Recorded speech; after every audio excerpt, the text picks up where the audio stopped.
You're watching the USL on CBS Sports, presented by Best Western, and we've got a juicy fixture for you in the Low Country. Two of the most recognizable names in American soccer as the Charleston Battery play host to the Tampa Bay Rowdies here at Patriots Point, and the Battery returning home after a several-game arduous road swing and back at home for the first time since late March. And as we take a look at the Eastern Conference, the Tampa Bay Rowdies have been near perfect, dropping their first points of the season to Ryan Martin and Oakland Roots last weekend. And the Battery head to the Five Boroughs and come up empty-handed against Marlon LeBlanc and Brooklyn.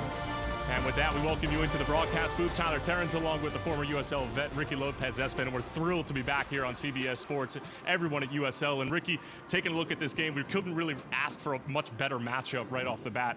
Think about this Tampa Bay Rowdies side, have been close to perfect, excellent under Dom Casciato.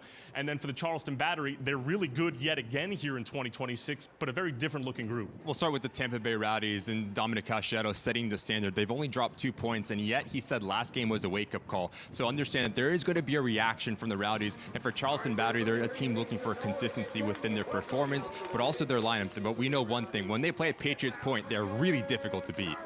Well, the fact of the matter is, for Ben Pierman, he lost a lot of big guns heading out of 2025. Four of arguably the most desired free agents. A couple of them head to different parts of the world to go and continue their professional career. But again, it's trying to figure out what this identity looks like, and Ben Pierman used the word growing pains to describe what they're going through at the moment. 60% of the goals in 2025 go out the door for the Charleston Battery, and these were the types of players that when you were struggling through the run of play, they had the ability to produce individual brilliance. There hasn't been a like-for-like replacement, but yet there's an opportunity for a young individual to step up. And that's going to be Colton Swan tonight. He's going to get the nod at the number 9 position. Miguel Berry was one of those like-for-like replaces for MD Myers, but Colton Swan is lively, he's active, he's hungry, and gets a huge opportunity on national TV here today. Opportunity is the word for Colton Swan to make that number 9 position his. He's really hard working on and off the ball. He's going to lead the line in the press, and he's a really good finisher. He needs to be really good if Charleston wants to keep all the points here at home.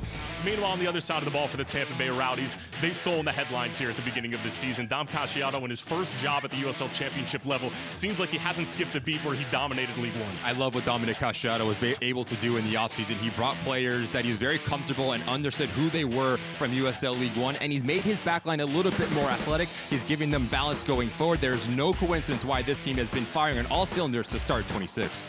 And spearheading the attack, two excellent pieces. MD Myers playing against the Charleston Battery for the first time since leaving in the offseason. And then Russell Cicerone could join an elite group with one more assist this afternoon. Two players that are just so influential, but they're different in their own rights. Russell Cicerone is more of a slasher. He wants the ball to feet. He wants to combine. He can shoot from distance, while MD Myers is all about efficiency. He wants to operate in and around that 18-yard box and get on the end of service. Look for these two players to test Charleston. Tampa Bay Rowdies are one of 2 remaining sides in all of USL to have not suffered a loss this season, and they put their near-flawless record to the test against the Charleston Battery, who have gotten the better out of them in the last 5 meetings. 2 institutions of the game, Dom Casciato's Tampa Bay Rowdies and Ben Pierman's Charleston Battery, when we return here on CBS.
USL on CBS Sports, presented by Best Western, and we are just about ready for the no-quarter derby between the Charleston Battery and the Tampa Bay Rowdies. Tyler Terrence along with Ricky Lopez-Espin, and we'll take a look at the starting 11, beginning with Ben Pearman and the Battery, and a couple of surprises in here, Ricky. Jeremy Kelly will play at the right back position. He's going to give you ball security, and he's going to give you the ability to break through the initial pressure for the Tampa Bay Rowdies. And you look at Cabrera and Malik Foster, those are two players that Ben Pearman wants to stay extremely high. The key for the Charleston Battery is getting in behind the Tampa Bay Rowdies. Colton Swan leading the attack on and off the ball.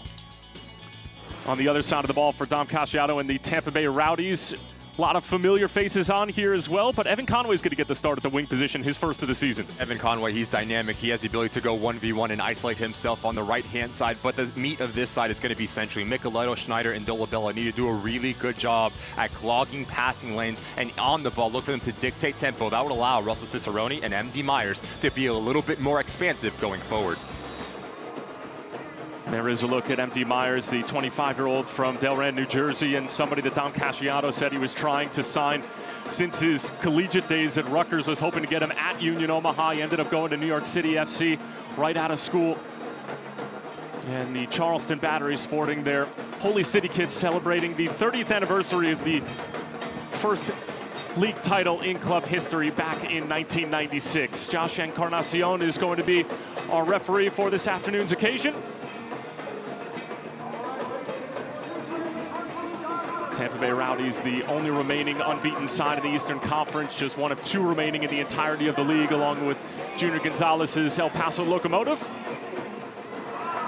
And the Batteries return to Patriots Point in almost a month.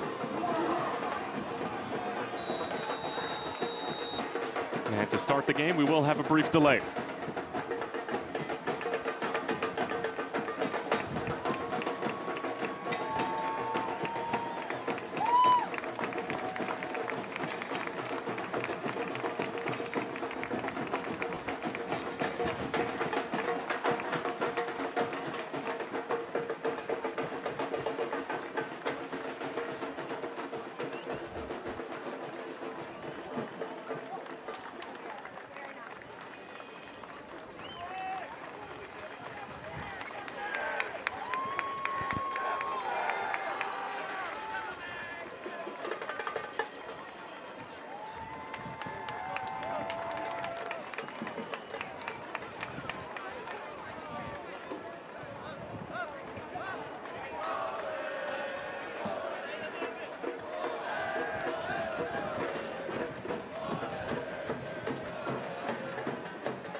And now we are officially underway from Patriots Point as we invite you to turn off the world and turn on the game. We're playing for 3 points in the Eastern Conference and in the no-quarter derby, and right off the bat, a heavy challenge from the Battery.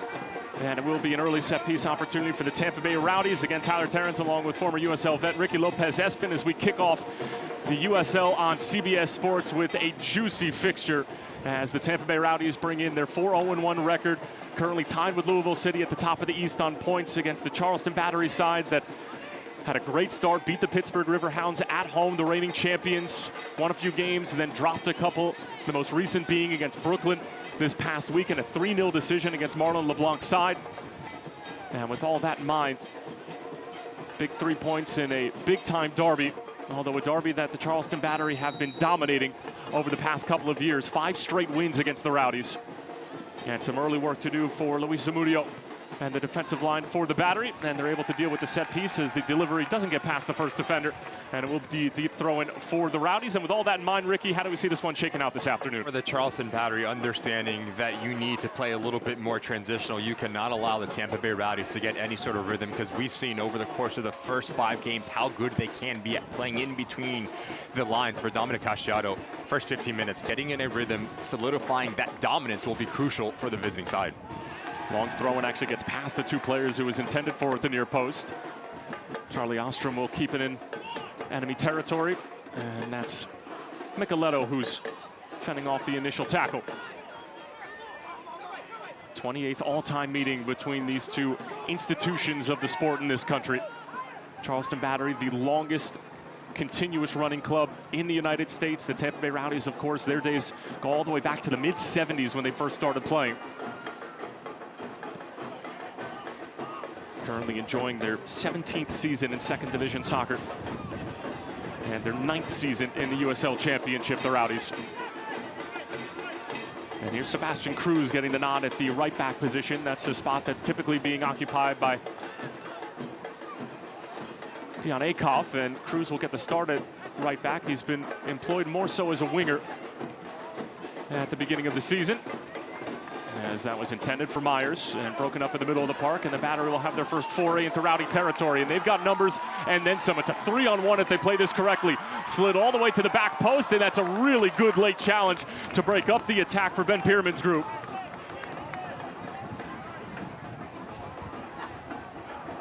That's a really good action for the Charleston Battery, turning their defense into offense. That's exactly what Ben Pierman needs, to play quick, to be direct. But as this ball comes across, you need to be a little bit more ruthless from Cabrera to hit this first time. You do not have the luxury nor space in around that 18-yard box. And just notice this first ball from Kelly, how he engages a defender. And I love this ball from Malik Foster. Bring in Dos Santos, hit it now. You do not have the ability to take that second touch. It does take a little bit of a deflection off his plant foot from Wilmer Cabrera, but good start for the Charleston Battery. And that was something that Ben Pierman talked to us about in terms of perhaps sitting a little bit deeper. They were going to go after the game, just like we've seen the Battery do for the past few seasons under Ben Pierman, but said that there might be some opportunities to sort of bait Tampa Bay to throw numbers forward and be able to expose them in transition. And understanding out of possession, you're seeing the Charleston Battery almost shifted to a 4-4-2. So you have Foster and Colton Swan playing as the two strikers. Ikaza sitting next to Palmo playing centrally. And then you have Cabrera on either side, and Jeremy Kelly as well as the wingers. And Ben Pierman said that his group is still trying to figure out exactly who they are. And when you look at the roster and what it was in 2025 and now what it is in 2026, it's by far one of the most interesting stories, because they did lose some of the best players across the board in all of USL. Again, losing out to Rhode Island in the playoffs a year ago, but they're still trying to tap into what their identity is in 2026, because the sheer fact of the matter is that it is going to be different than what we saw on the best attacking side a year ago in this league. As this long-range effort blocked in front by Graham Smith and company, and then another effort from Charlie Ostrom, and that wasn't too far away as he was hunting for his first goal in a Rowdy kit. And we talk about the fluidity for the Tampa Bay Rowdies and the freedom that Dominic Cachado instills with his players. This is Cicerone initially playing in between lines as he pops off that back line, and as this ball comes out, this is the left back. Ostrom doing a good job at being aggressive, and that does not miss by much. Good strike from the defender for the Tampa Bay Rowdies here. Charlie Ostrom, one of the several players that Dom Casciano brought over with him from Union Omaha.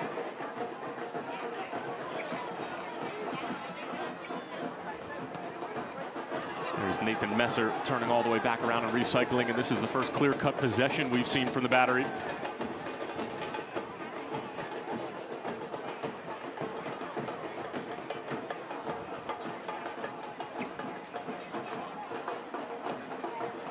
Jamali Waite with the distribution.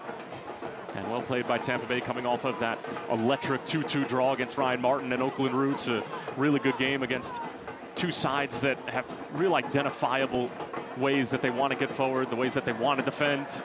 As there's a slip over on the far side from Dos Santos. This might just stay in play for a Battery delivery. It's not the first time that we've seen a player slip in the early going here at Patriots Point, and then MD Myers is fouled, and it'll come out the other way. Aggressive. Pardon me, that was Evan Conway who was fouled. Lapinonu here, a front foot defender, meaning he is going to jump into that middle third. So the responsibility for Graham Smith to provide coverage off of him. Not allowing the Rowdies to get any sort of rhythm. You just see the contact coming through the back of Evan Conway.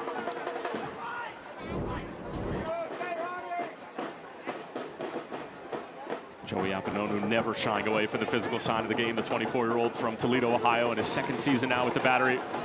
And again, some more contact, and Apinonu wasn't happy with how easily Marco Micheletto went over.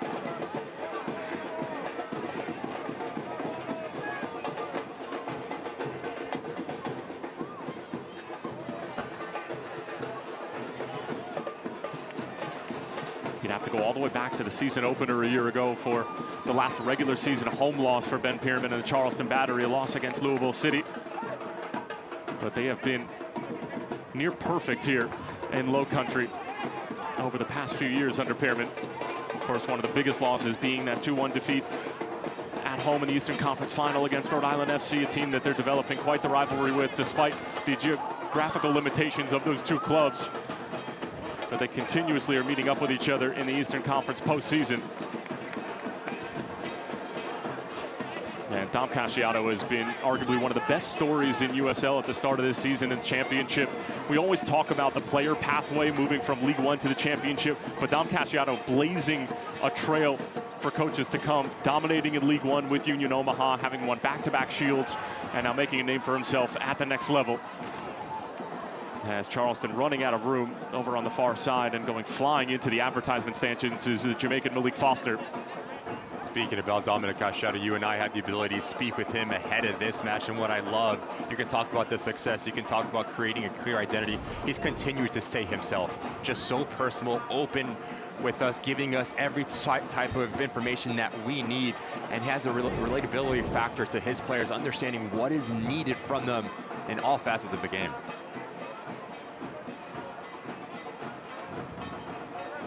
Casciato in his second season, his first full season, came over in July last year. Really didn't get an opportunity to put his fingerprints both on the roster as well as the group from a technical standpoint, because it can be so difficult to really come in mid-season, especially with the group that's struggling and the expectations that come with this Tampa Bay Rowdies side. But he said in a podcast recently that he understands the responsibility of what it means to be the head coach of the Tampa Bay Rowdies, a club that has been around for so long, and has such high expectations to win trophies, to be competitive, to be at the top of the Eastern Conference.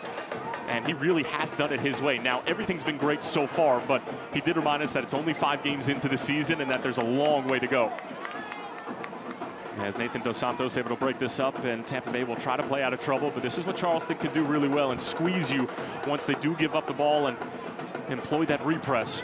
Yeah, you just see how aggressive the Battery are to start this game. All 10 outfield players in the attacking half right now.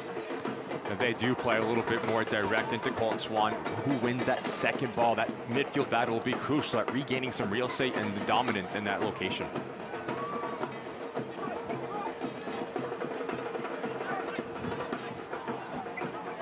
Here's Apanonu striding forward. He loves to do that from the center back spot. And then Nathan Messer,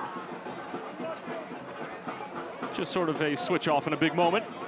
Player that's also come up from League One and has actually been leading the Charleston Battery in chances created, leads the leagues in crosses, and somebody that Penn Pearman has been really high on. He's super busy on that left wing, has a great motor and a wand of a left peg. Him and Jeremy Kelly have created a nice little relationship. Kelly, we talked about how good he is as a footballer, so he wants to go and search the game. He might come century, which allows Nathan Messer the freedom to push high and wide on this near side. Over the top and brought down beautifully by Kelly, and then Jamali Wade well off of his line, just able to thump it away.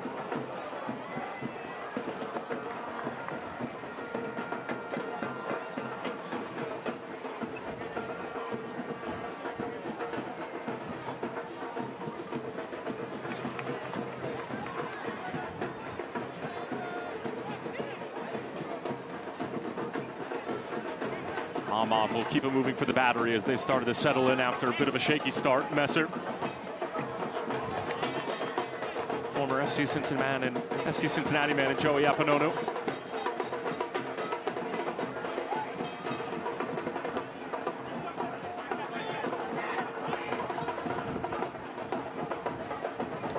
And just notice, Tyler, as there is a double pivot for the Charleston Battery, you lose a pocket presence. So if you are Colton Swan or Wilmer Cabrera, one of you needs to drop in and just play off the shoulder, whether it is of Schneider and Dolabella, because through the first 13 minutes of this game, it has been really comfortable when building out for the Tampa Bay Rowdies, because that front line is going, and Dolabella and Schneider just providing a little bit of a security blanket within their back line. Sebastian Cruz needed to play it with Nathan Messer nipping at his heels. Once again, it's that big diagonal ball from Joey Apanonu, unlocking some things for the Battery. Kelly on the turn. Billy Kaza thinks it through for Messer. Stands it up towards the back stick, but the offside flag is up from the far side. That's our assistant referee over on that part of the pitch, and Colin Ashley.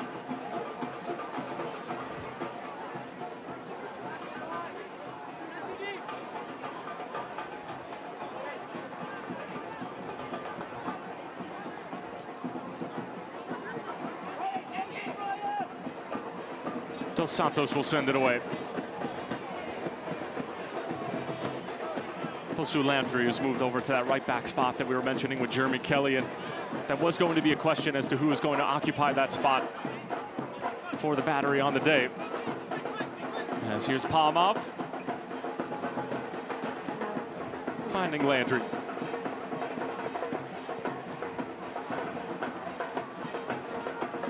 Ostrom will cut it out, and Tampa Bay will take over.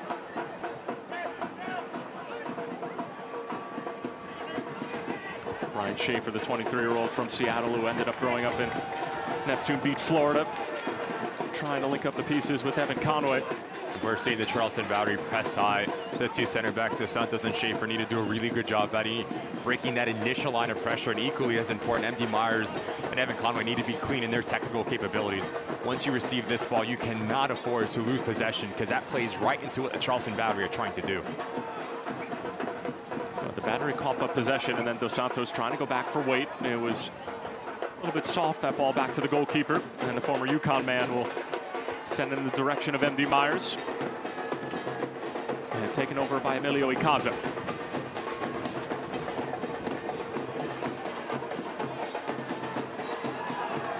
And the foul called against Tampa Bay. Ricky, you surprised with how hot Tampa Bay have started, given all of the changes and given all of the talent that they have that sort of came up from League One and are making their debut, if you will, in USL Championship, and how the whole thing has just felt seamless? You can say yes, but knowing Dominic Casciaro, having the ability to speak with him over the years, no. Because he's just a coach that does so much of the work off the field, watching film, talking to coaches, understanding what is needed to succeed at USL Championship and USL League One. And it was interesting because Tyler, he said, look, playing in the USL Cup really helped me with my recruitment as well. Understanding that USL League One players, how do they fend off against USL Championship players, seeing that in real time has given me the opportunity to understand what type of players I need in and around my locker room. So we do have a hydration break in the 16th minute here at Patriots Point. Temperatures in the 90s, the humidity obviously in low country a factor, so refereeing crew taking no chances and allowing the players a chance to cool off. And catch more pitch play tonight at 11 Eastern as Club America hosts Toluca in a Liga MX showdown right here on CBS Sports Network. Club America under a lot of fire, particularly their head coach Andres Jardine, who just got bounced by Nashville SC in CONCACAF Champions Cup. Meanwhile, Toluca moving on to the semifinals in that tournament and trying to better their position in the Liga MX table. And again, you can catch it all right here on CBS Sports Network at 11 Eastern. Everyone's got a beverage because of how hot it is, whether it's a Slurpee, maybe a little bit of soda, some water. Especially with the climate now. For Ben Pierman and Dominic Casciaro, the message is to keep the ball. Let the other team do all the work, let the other team do all of the chasing. So the next 5 minutes here to see if there is anything tactically different employed by both of these managers.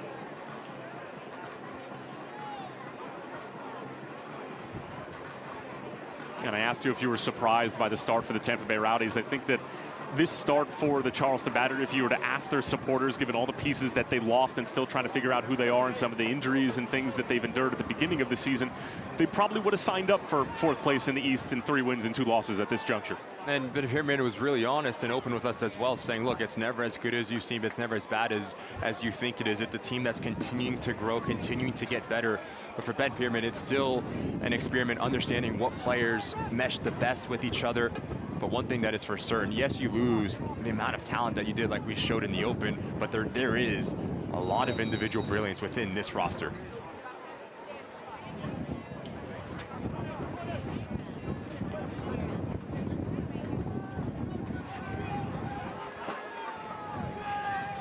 Really good ball here. Icaza breaking a couple of lines, able to pick out a teammate in the middle of the field, and then that is going to be a yellow card for Pedro de la Bella. Mentioned it earlier, the ability to pop off the back line and play in between lines, because de la Bella and Schneider are being really high and really aggressive in their positioning. Fantastic recognition here from Colton Swan, and notice how he uses his body just to come across de la Bella, deserving of a yellow card. So a big challenge for the Rowdies midfielder.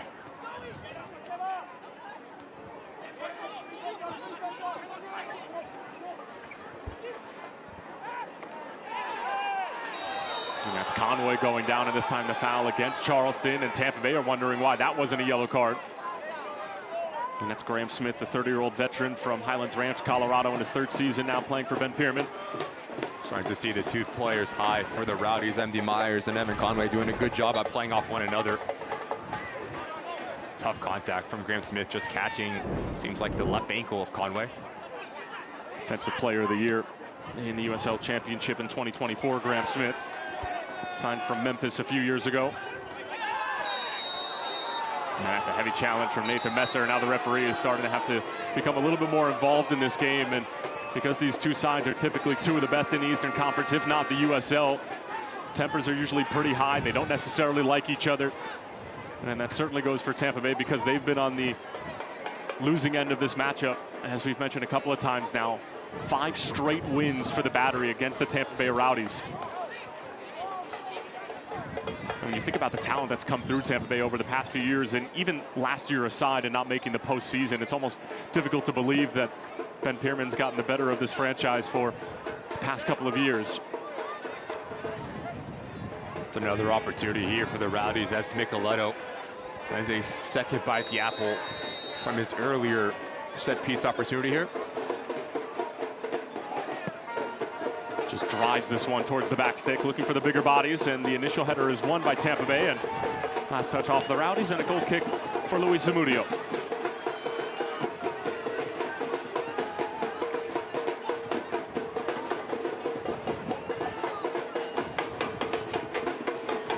Zamudio's done a great job in goal, 27-year-old from Las Vegas.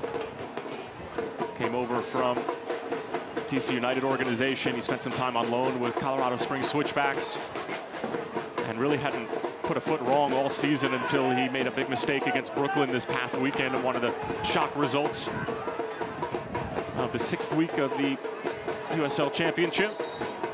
And Brooklyn able to get a big win and really get a foothold in the Eastern Conference. And Malik Foster was just trying to help that along. Broken up right at the last moment by Dos Santos.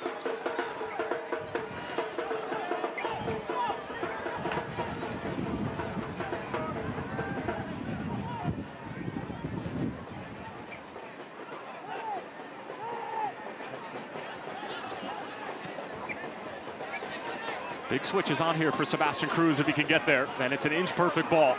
Nathan Messer out to defend. And Cruz will peel it back.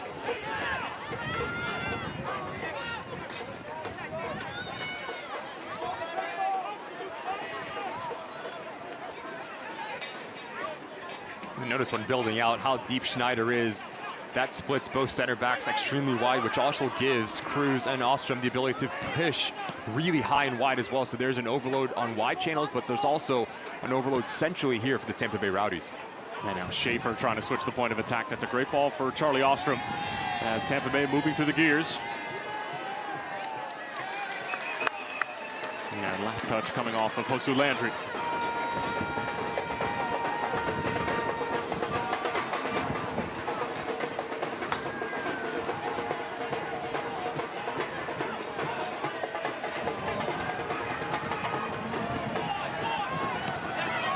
Messer able to keep it in play. Can he find an outlet? The answer is no, because that's a really physical and good play from Brian Schaefer. A really good defensive recognition from Schaefer to step high, make life difficult, and as Cruz doubles down to help out defensively. Well done by the Rowdies there.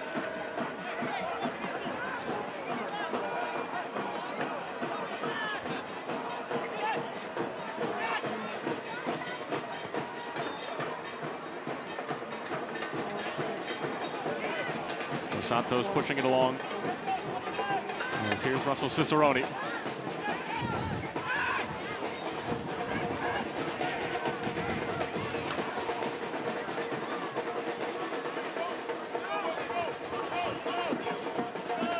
And Schneider putting Schaefer in a little bit of hot water, and Schaefer recognizing the moment, hits the safety valve.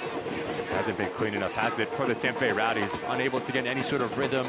This place passes, so if you are Dominic Cachetto, you're looking at Schneider and Dolabola just to settle into this game and give your side a little bit more confidence in terms of your possession.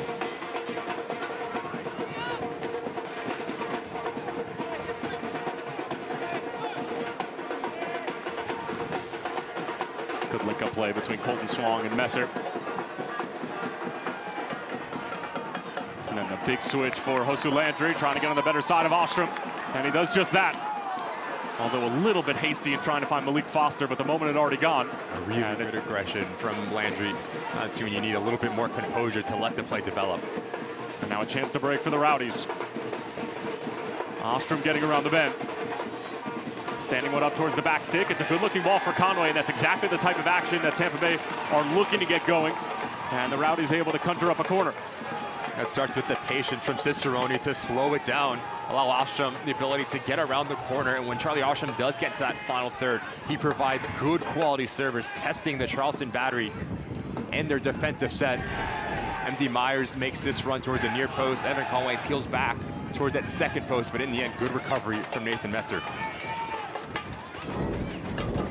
That's the message from Don Casciano and his technical staff, is that when they get into those crossing areas and those assist zones, they always stand the ball up. It's not necessarily something that's driven low. They're giving their players at the back stick an opportunity to run onto it. And more importantly, it's so difficult as a defender to get any sort of power on the clearance, and it just creates chaos inside of the penalty area.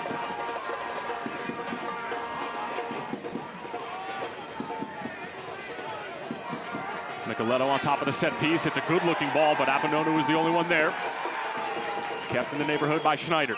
Falls for Cruz. Now clipped in. Contact inside the penalty area. Referee not interested. And then a crunching challenge just outside of the penalty area. And the referee says play on. Foster asking for it. And he shall receive. It's a picture-perfect ball.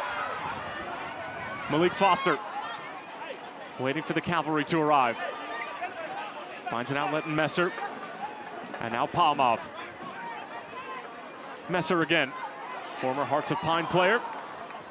Asking questions of Dos Santos and company. Landry. And again, stood up towards the back post, and it's easy pickings for Jamali Waite.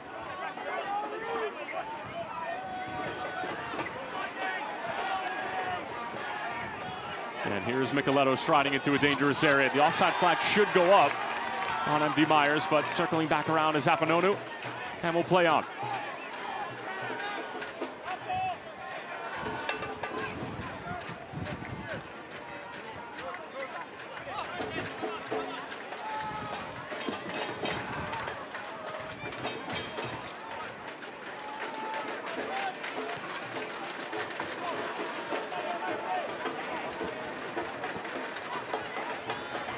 Landry just pokes one into the channel. It's a great ball for Malik Foster, and even better defending from Dos Santos.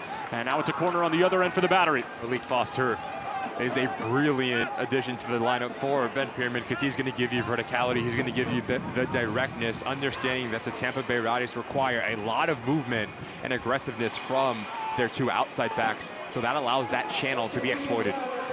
Malik Foster, through the first 27 minutes here, has caused all sorts of issues for the Rowdies back line.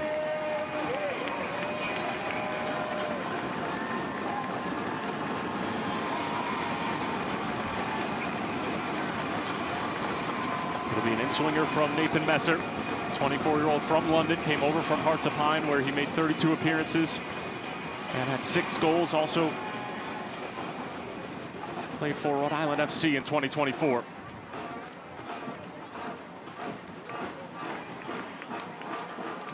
Big sweeping ball into a dangerous spot, and it's going to be a foul called against Charleston. That was Colton Swan who was getting a bit too handsy.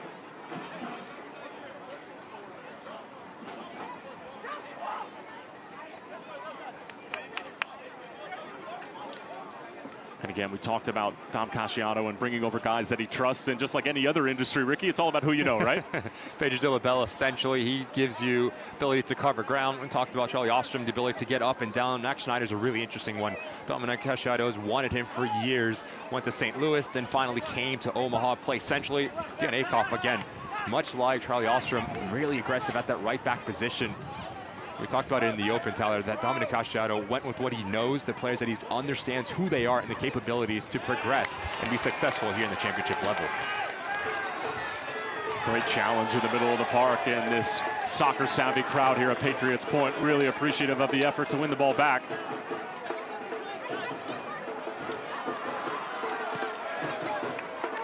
D. Myers putting the challenge on Ikaza, not thrilled with how easily he went over. And now Apanonu looking to spray it to the far side. Great ball for Landry. And then an early delivery towards Swan. A little bit of chaos as that came off of Cruz, and then Waite will claim it. And the ability to speak with Ben Pierman last year, he said Joey Apanonu is one of, if not the best center backs on the ball in all of the league. On display there to hit the ball over 50, 60 yards on a dime. And Landry doing a good job at putting in a dangerous service. Colton Swan nearly getting on the end of it.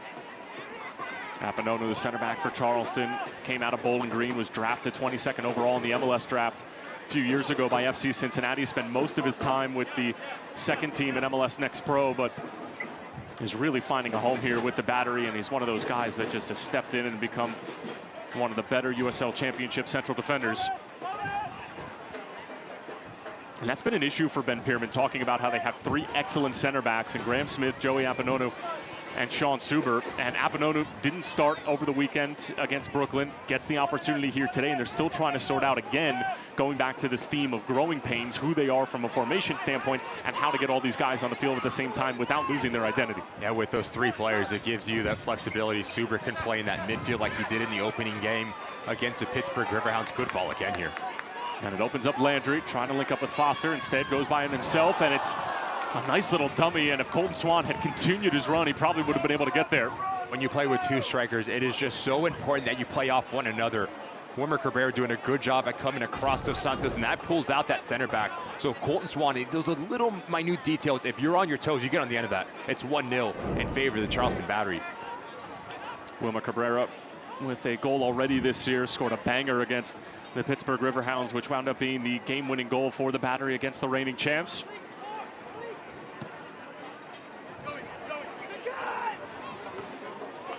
Apanonu up for the header. Ikaza helps it along. Swan trying to knot it down. And now here's Jeremy Kelly, always dangerous on the ball and clever with it at his feet. And it's broken up by Sebastian Cruz and company.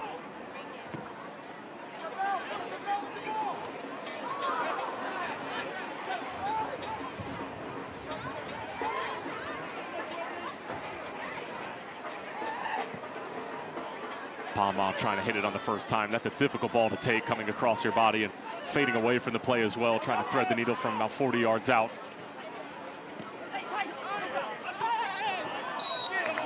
And a heavy challenge from Messer, but it's all about the recognition from Cruz and sensing the pressure. Talk about the aggressiveness again for the Charleston Battery. How many times have we seen Messer, Smith, Apanonu, and Landry try to squeeze the game and keep it into that final third? Clever from Micheletto to feel the contact go down and just allow his side to breathe a little bit. All one-way traffic here in the first half in favor of the Charleston Battery.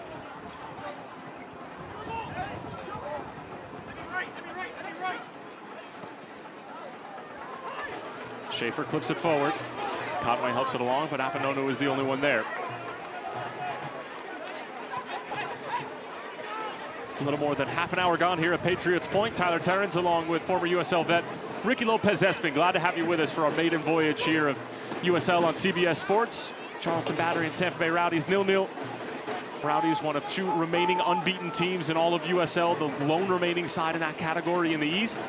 And the Charleston Battery returning home to Patriots Point for the first time in close to a month after a pretty brutal road swing.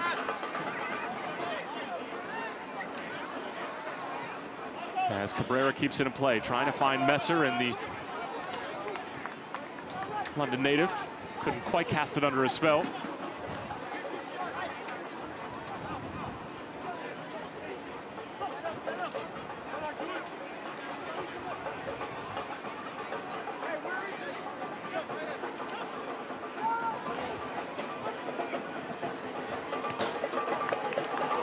Space opening up on the left wing for Charlie Ostrom. But look at the way that Charleston get numbers back behind the ball and find their organization and their shape. As Landry stepping in and putting in a crunching challenge, the referee says it's clean. And the Battery able to play out of trouble. And it could spell a counterattack the other way. Jeremy Kelly on the ball. Threaded through.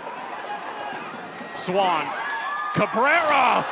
And that's the best chance of the afternoon so far. And Wilmer Cabrera, the 25-year-old from Bogota, Colombia, whiskers away from opening up the scoring. Just notice the lack of shape here for the Tampa Bay Rowdies. Just so much green grass for the Charleston Battery to operate in. You pull in Dolabella, you allow Colton Swan to be aggressive. You have two options here for Colton Swan, Malik Foster or into Wilmer Cabrera. He does everything right. His first touch is phenomenal out of his body, but notice how his right leg doesn't come around the ball nearly enough. A player of that quality is going to want that opportunity back, because that could have very easily been the opener for the Charleston Battery.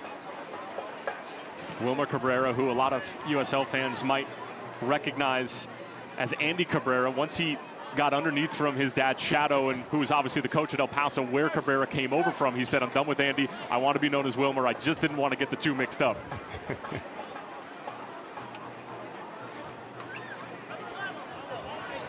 But now Junior Gonzalez taking over at El Paso, and what an excellent start he's gotten off to. Unbeaten in their first several games to start the season as Palmov finds Malik Foster. Battery operating in some tight quarters here. No pun intended in the no-quarter derby. Pops out for Husu Landry. Sizing up Ostrom. Circle back around for Palmov. And Apononu. Messer. Always trying to come back on that left peg. And look how deep this block is for Tampa Bay.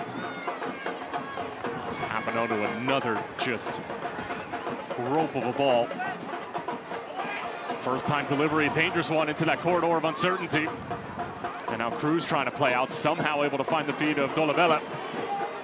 And numbers the other way for Dom Casciato's group. Cicerone, first foray into the penalty area today, and a crunching challenge from Graham Smith, and that is why he's the once-removed Defender of the Year.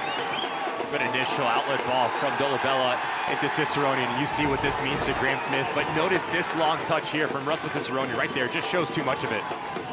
And when a center back goes down in around his 18-yard box, he needs to be certain Graham Smith gets it right and then some.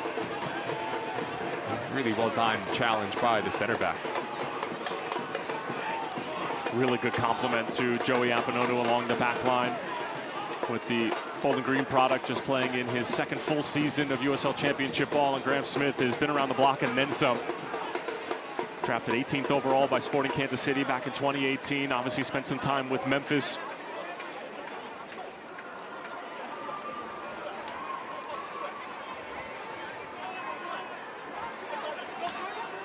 And Jamali Waite is injured on the other side of the field, making his 100th career USL Championship regular season appearance today. Austin Pack would be the replacement for Waite, and Pack has gotten a couple of starts this season already.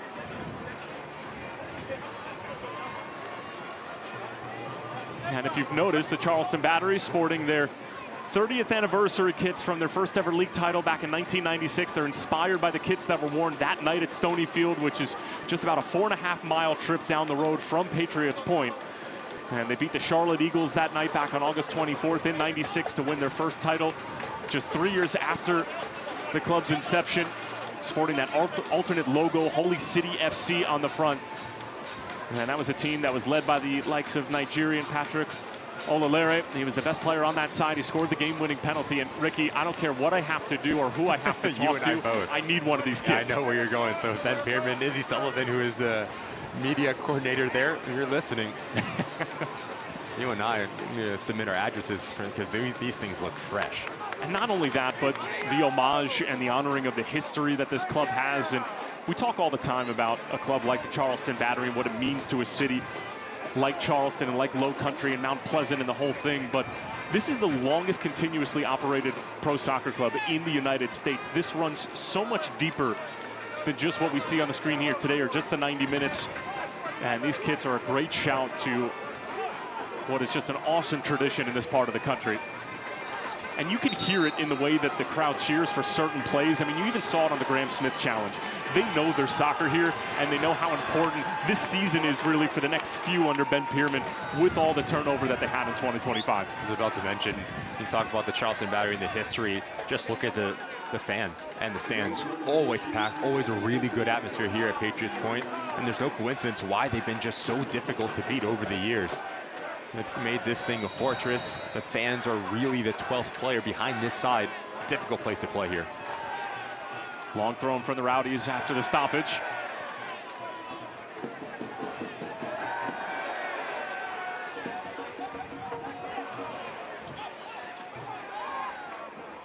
Charleston struggling to get it out of their own defensive third, and eventually it goes out of play for a goal kick.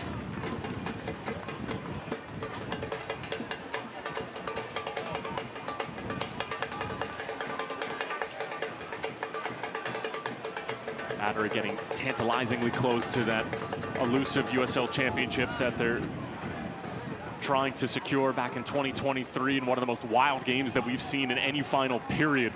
I remember that penalty kick shootout so vividly in Charleston, going up 2-0 in that shootout, and Phoenix coming all the way back and securing their first ever USL Championship title. But this group continues to knock on the door in the Eastern Conference, and they've got all the tools and all the support from the front office and ownership. Lee Cohen has done a tremendous job of being able to reload every single year, because it almost feels like every year where they're having to reload and refine the next big attacking thing, whether it be Nick Marcanic, Fidel Barajas, MD Myers, Juan David Torres. There's always somebody who's coming in the door and then leaving as one of the best players in USL. Well, it just tells you how good of a coach Ben Pierman really is. When you lose those type of talented players that go out the door, how do you fill that void? It's been different this year, but yet. As Messer drives this in. You can still see the glimpses of when they are really good, when they are firing on all cylinders. This Charleston Battery side is going to be at the top or near the top of the Eastern Conference yet again.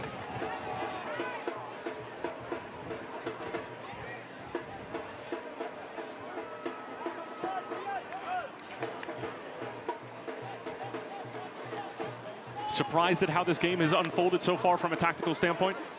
Well, you're seeing the Rowdies struggle to find anything going forward, and that has to be a yellow for Cruz.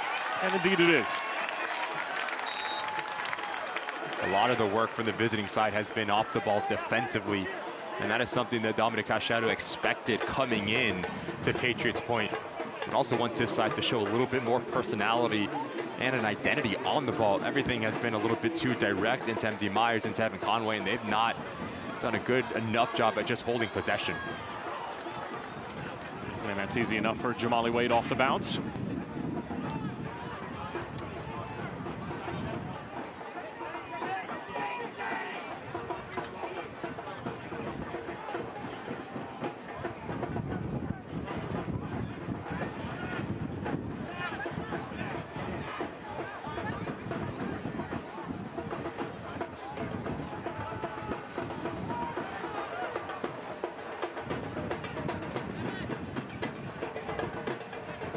Evan Conway earning his first start this afternoon, typically operates in a super sub role and gives that ball away, and it could spell trouble in the other direction.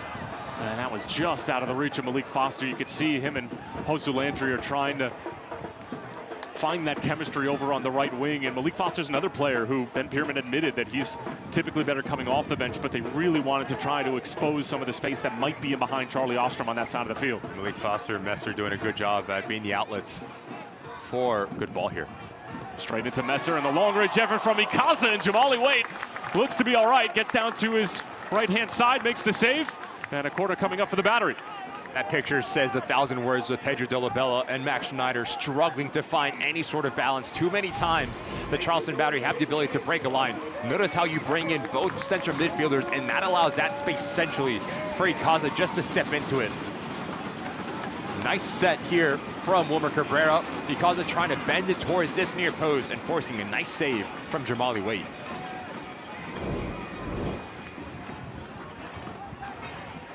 Ensuing corner, batted away by Wade, who's starting to become a little bit more involved inside of his penalty area and take command of that space. But Tampa Bay have been so good defensively this year. Just 3 goals conceded, tied for second fewest in the league. And being discussed as the most balanced side in the league this year. And that's a clever move from Kelly, but just runs out of real estate. Has a really good feel of operating in the tight spaces. Jeremy Kelly, this time he peels wide. We saw it earlier in the first half. We see it here again. Just the technique that he has to bring a ball out of the air. Phenomenal. We talk about the defensive efforts for the Tampa Bay Rowdies, but in this game specifically, Tyler, Dolabella and Max Schneider need to figure things out in terms of their balance. Too many times they're getting caught extremely high, both on one side of the field, and that is allowing the Charleston Battery just to operate right in front of that back line. And players like Lewis Hilton, who is a mainstay for the Rowdies over the last couple of years, covers a lot of ground as a true leader. You can see 44 minutes here. Dominic Cachetto certainly misses that type of individual.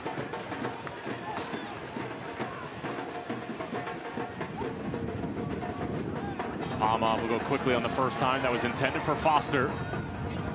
That's cleverly played by Schneider.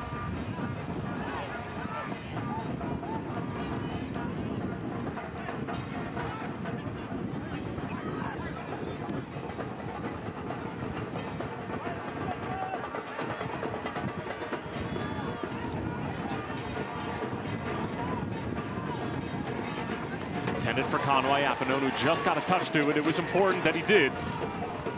But the seconds does fall for Sebastian Cruz, sizing up Messer. It's a good-looking ball, and Landry getting tangled up with Cicerone, but the referee keeping his whistle down, Josh Encarnacion. And then Landry just poking it around Charlie Ostrom. But Ostrom did well to stick with it, although he is going to get called for the foul. And he's going to go into the book as well. So now both fullbacks for Tampa Bay on a yellow card. Fantastic work from Landry, first defensively to deny Cicerone a clear path to attack this ball, this time on the ball. This is just pure effort. Wanted a little bit more than Ostrom, and you just see the tug of the jersey right in front of Joshua Encarnacion. And Lucy Landry, a little bit of a love tap here, saying, all right, you can show it now. It certainly does. Big test for both outside backs in terms of their decision-making and positioning for the menu of this game for the Rowdies.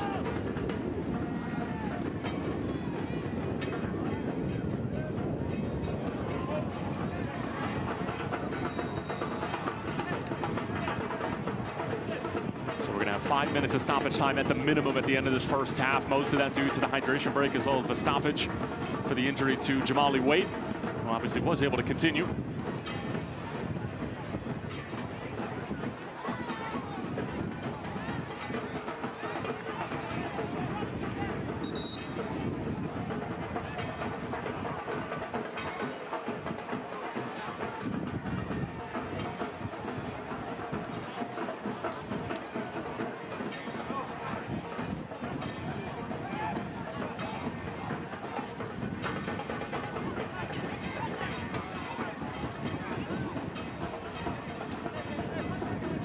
Tampa Bay musters something up in clear-cut possession on the road here at Patriots Point right before the halftime whistle. Just not enough movement ahead of the ball for the Rowdies. Again, really sloppy in possession. You need more out of Marco Micheletto. You need more out of Russell Cicerone. Those two players have been extremely quiet through the first half here. Palma with a little stutter step and driving towards the end line. Foster on the turn, lays it off. Ikaza took a deflection and a corner for the Battery. What we've seen for the Battery, really unselfish, especially on top of the 18-yard box, to always give that extra pass because there is a teammate in a better body position. Ikaza has shown the ability to arrive into the top of the 18-yard box and not need a second invitation to pull the trigger. Good action again, and dangerous set piece for the Battery. Emilio Ikaza actually from St. Petersburg, not too far away from Al Lang Stadium. In his 4th season now for the Battery as Messer gets the ball away. Jamali Waite gambled and actually lost out and didn't even get a touch to it. And he's fortunate to not have gotten punished for that mistake inside of the penalty area. About halfway through the stoppage time now. This is angled towards Messer, who wins it, now goes for goal, and it's on the wrong side of the post. But you can just tell that the momentum is currently with the Battery as we're knocking on the door of the halftime whistle. How good has Nathan Messer been? Just puts his body on the line and out-duels Micheletto here, and I love the aggressiveness. It falls kindly to his wand of a left peg.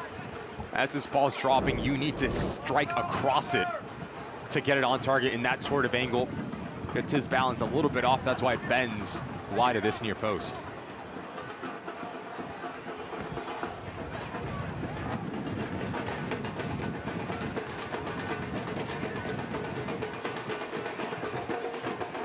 country wins it. Ikaze even further. Colton Swan struggling to get a good read on the ball, and turning away from the pressure is Dos Santos.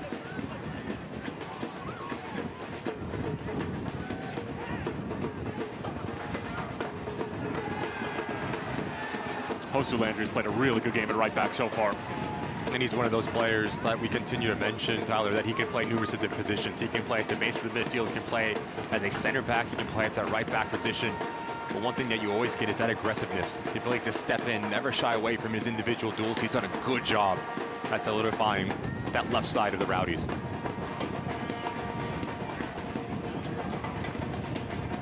And it'll be a deep throw in for the Rowdies. And maybe they can get a chance to nick one against the run of play at the end of this first half.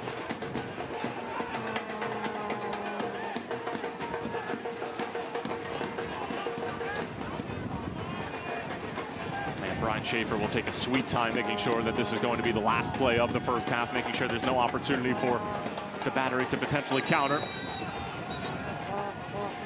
And Josh Encarnacion having to deal with some of the off-the-ball shenanigans.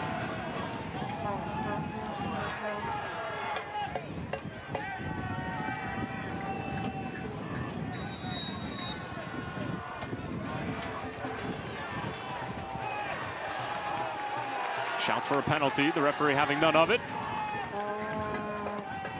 A long-range effort, and Luis Zamudio will just watch it go out of play. And that'll most likely do it for the first 45 minutes of action. And there it is, the halftime whistle. No score between the Charleston Battery and Tampa Bay Rowdies. Ricky Lopez-Espin, your thoughts on the first 45? You are Dominic Cachetta. You need to find a way to get your front four a little bit more involved. MD Myers only 8 touches throughout that first half. That's just not good enough for a player of his quality. And for Ben Pierman, you're actually pleased with the performance. The side that's more threatening of the opposition goal. Next 10 to 15 minutes when coming out of the break are going to be crucial for each side to get in a rhythm. Well, no score just yet between two of the most recognizable names in all of American soccer. We're hoping for some goals in the second half, but stick with us because at the halftime show, we'll show you some highlights from this game as well as the U.S. Open Cup. You're watching USL on CBS Sports, presented by Best Western.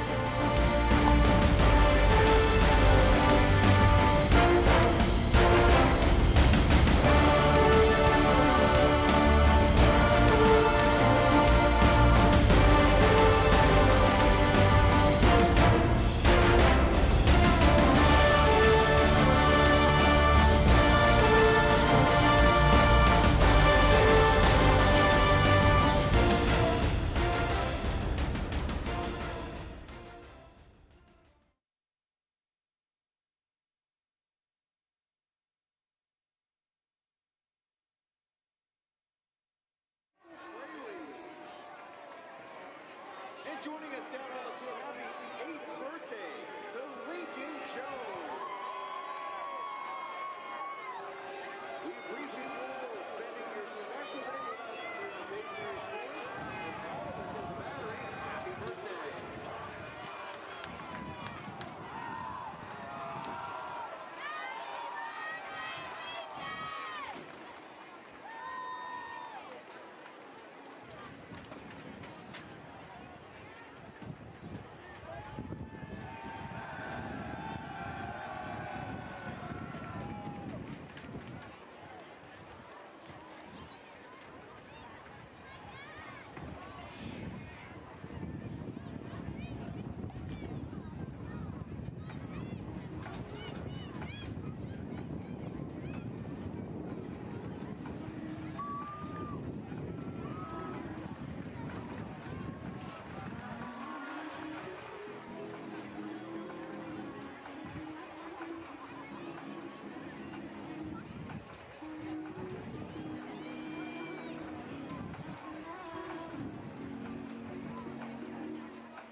USL on CBS Sports, presented by Best Western. And the Charleston Battery and Tampa Bay Rowdies, nothing separating them just yet. No goals to speak of just yet at Patriots Point in the no-quarter derby. Tyler Terrence along with Ricky Lopez-Espin, and while we have action here to sort out, we had plenty of action in the midweek, and it's that time of year, baby. It's cup set galore. We had 3 different USL outfits getting the job done. How about Lou City finally getting their cup set over Austin FC? What a phenomenal response.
From Coach Fuller's side, and looking at the schedule for the following round will be the Columbus Crew playing host to Knoxville, and this is not the Columbus Crew of old. This could potentially be another cup set in the making because they have been struggling and then some. Meanwhile, the Houston Dynamo are going to welcome Lou City into Texas, and then it's going to be an all-Colorado round of 16 matchup between the Rapids and Switchbacks FC. A lot to look forward to in the following round of the Lamar Hunt U.S. Open Cup, as we're going to step aside when we come back. Highlights, stats, and oh so much more from Patriots Point. Don't go anywhere.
halftime here in Low Country. Charleston 0, Tampa Bay 0, as we're still trying to sort out who's going to emerge in this best of the Eastern Conference matchup.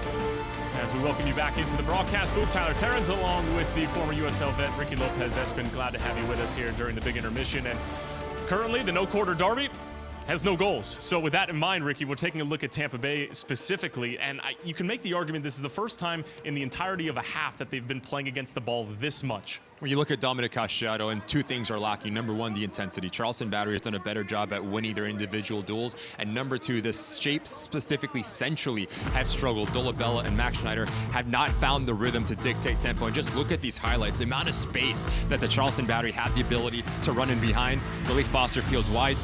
Wilmer Cabrera needs to be quicker. That first touch is actually really good, but he just takes far too long to set his feet. Cruz doing a good job at just picking his pocket and denying this opportunity. So Tampa Bay have been good defensively. They've allowed the second fewest goals in all of USL Championship so far this season. They had a couple of moments here and there, but this is arguably their best chance of the first half, and it's a 25-yard effort from Charlie Ostrom. Yeah, their left back specifically. Charlie Ostrom stepping in, just pulls it wide, not having the ability to win their individual duels, not having the ability to win their secondary balls, but just again, Dolabella is the only sole central player for the Tampa Bay Rowdies. Colton Swan doing a good job. He brings in Schneider. That allows Wilmer Cabrera again. Good first touch, but the finishing action continuing to lack. You need to get your right leg wrapped around that ball.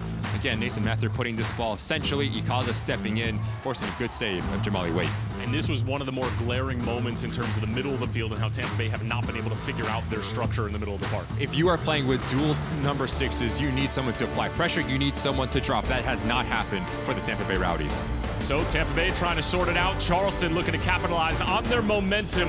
We'll be back in a moment from Patriots Point, where second half kickoff is just around the corner.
Travel Map brought to you by Best Western. And Nathan Messer has been a busy boy in the first half, Ricky. The ability to push high and wide for Nathan Messer. He gives you quality service. He gives you overload. He gives you work rate. And just notice, a lot of his activity have been higher up the field. That is exactly what Ben Pierman wants, because once he does get in around that 18-yard box, he provides real quality service. If his heat map looks like this in the second half, expect a lot of success continue to grow for the Charleston Battery.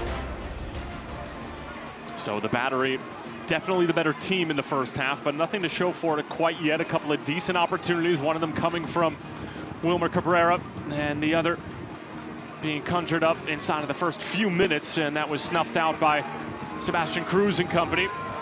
Meanwhile, we are going to have one substitution at the bare minimum to start this second half, as it is going to be Jonas Learman coming on, and he'll replace Evan Conway, which is going to shake some things up tactically for Dom Casciato. Yeah, Learman is center back, so he will most likely shift right next to Schaefer. That will put Nate Dos Santos at that right back position, and we've seen Dos Santos play at that wide part, specifically when he did play for the Charleston Battery. So and then also push Cruz up, the ability to go 1v1. So a little bit of a tactical wrinkle here for Dominic Casciato.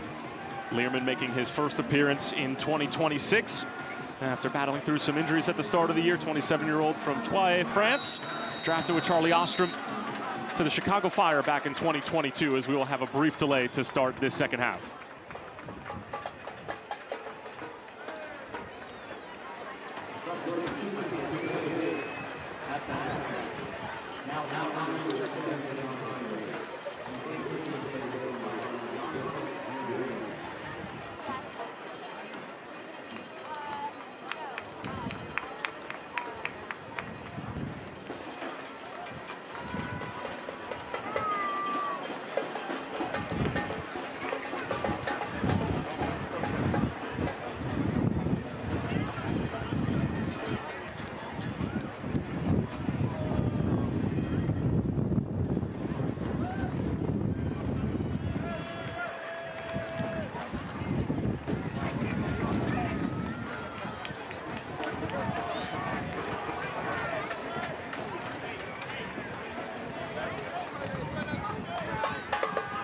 And the second half officially underway from Patriots Point in Mount Pleasant, South Carolina. Tyler Terrence along with Ricky Lopez-Espin. No score just yet between Charleston and Tampa Bay. The Rowdies putting their close to flawless start to the season to the test against a Charleston Battery side that's just happy to be home after spending about a month away from Patriots Point. Jonas Learman, the lone change coming on for Evan Conway at the half. That was Conway's first start of the year, getting the nod at the right wing position. Learman much more of a defensive player, and shaking some things up for Dom Casciato. As Nathan Messer on the ball now for Charleston, and getting his wires crossed over on that far side with Jeremy Kelly. And now Tampa Bay turning upfield, and really have yet to conjure up anything of too much consequence, but that might all change at the start of this second half, as Ostrom getting to the byline, and that's a dangerous ball, and already about 60 seconds in, it looks a lot better from Tampa Bay. Cicerone comes century. That allows Ostrom the ability to come around the corner. Start on one side of the field, you end on the other with a lot of real estate to operate in. Love the first touch here from Ostrom. Continues with his momentum. That's a good ball right on top of that 6-yard box. Graham Smith taking no chances to put it up and over his crossbar. Charlie Ostrom provided 10 assists with Union Omaha last year. He was first team All League One. He was awarded the Golden Playmaker Award for the player with the most assists in USL League One, and has been a more than welcomed addition in Tampa Bay at Al Lang Stadium. As Micheletto with the corner, an in-swinger, pardon, as that gets pinballed around a little bit. There was a decent effort for Learman, it looked like, and eventually it'll go out to play for another corner, this time on the other side of the field. It's a good ball to this far post area from Marco Micheletto, and as this ball comes in, actually a golden opportunity for MD Myers. If Joey Appiano is not there, most likely you are really testing Zamudio.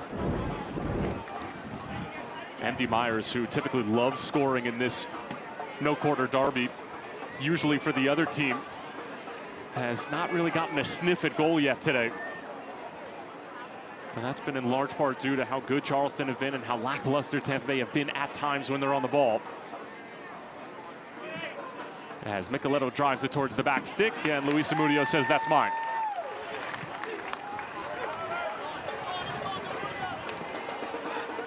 Charleston 11-3-0 all-time at home against the Rowdies.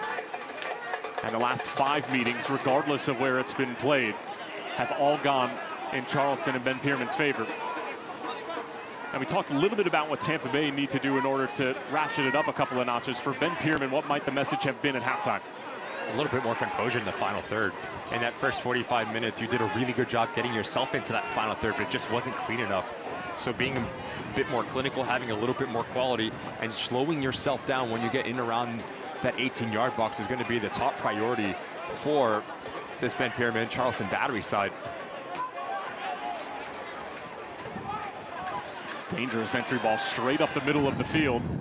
And it was almost picked off. Still some trouble here for Tampa Bay.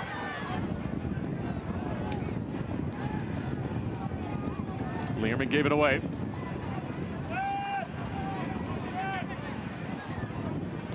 Ikaza will settle things down, and the big switch over for Josu Landry, who was lively in the first half.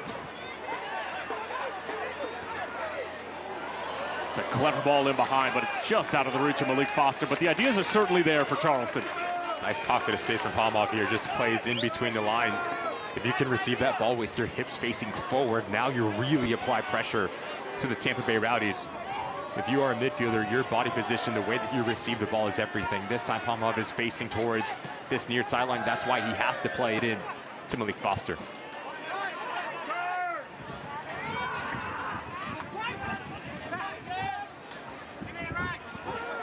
University of Washington product, Ostrom finding Russell Cicerone. Sprays it over to the far side of the field. Good defending from Nathan Messer, and he's able to win the free kick. Boy, he has been doing everything for Charleston this afternoon thus far. Just a work rate from Messer. Understanding if you feel any sort of contact, you're going to go down, you're going to force the issue and give your side the ability to push high up the field. Again, look at the space in between lines for the Battery just to operate in. And here they come again, asking questions. Palmov will switch the point of attack. Landry. Early delivery, not a bad ball.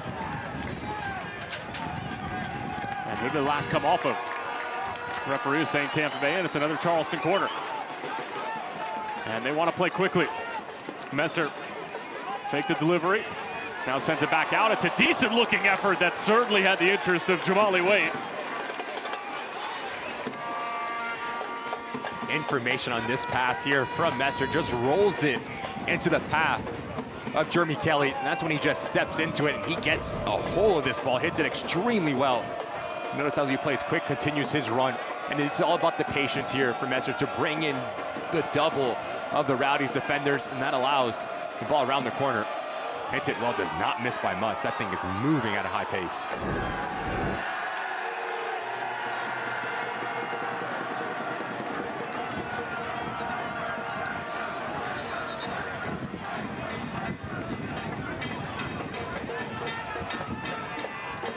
Always strong support here at Patriots Point for the home side, and letting Jamali Wade have it. It's all in good fun, that banter, right? I'm sure you've been on the receiving end of that a couple of times. That's not fun when you're on the receiving end.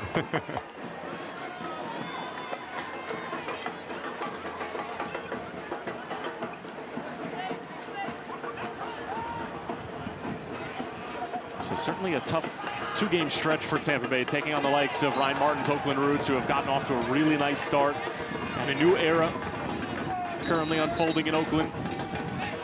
And that 2-2 draw at home at Al Lang Stadium in what was one of the most back-and-forth electric games that we've had so far in the 2026 campaign, and then traveling to take on Charleston. It's about as tough of 180 minutes that you're going to find in the USL Championship, outside of perhaps taking on the likes of Louisville City, or how about Orange County and Danny Stone and what they've been able to put together. They're in first place, hard stop in the table, regardless of conference at the start of the season. What we've seen in 2026 is just the amount of work that was put in the offseason from numerous of clubs, the ability to bring in players that really fit their mold, but also just a parity that continues to grow in USL Championship. Every given weekend, there's going to be a surprise, and no game is easy. Kelly, Palmov tries to poke it through. Kelly will help him out, but Landry's offside. And we're also seeing the Tampa Bay Rowdies shift into a 3-back with Learman as well. So it gives you that flexibility too. Dos Santos will stay next to Schaefer, Learman. Cruz will be the right wing back. Ostrom will be the left wing back. So in theory, that also gives you more numbers centrally, and that is where the Tampa Bay Rowdies struggled to find anything going forward to get this man involved as well. Russell Cicerone extremely quiet. 54 minutes here. Cicerone coming off of having registered his 100th goal contribution with an assist against Oakland.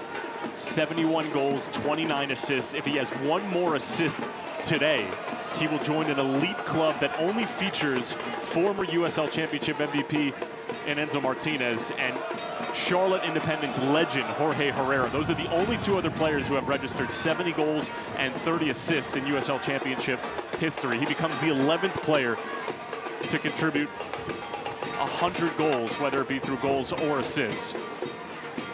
Just been so impressive to see Russell Cicerone score goals in numerous of different ways. Whether it was Sacramento, Riverhounds here, Tampa Bay Rowdies, ability to shoot with his left foot, right foot from distance with his head, movement. And would you be surprised if I told you that he's never made a first-team All-USL team? Yes, and that is crazy. That just came out of your mouth. Good ball. Takes a nasty deflection, and Luis Zamudio is going to call everybody off. It's funny, you and I had the ability to speak with Ben Pierman, and you asked him about Russell Cicerone, and you said, how is he still maybe underrated?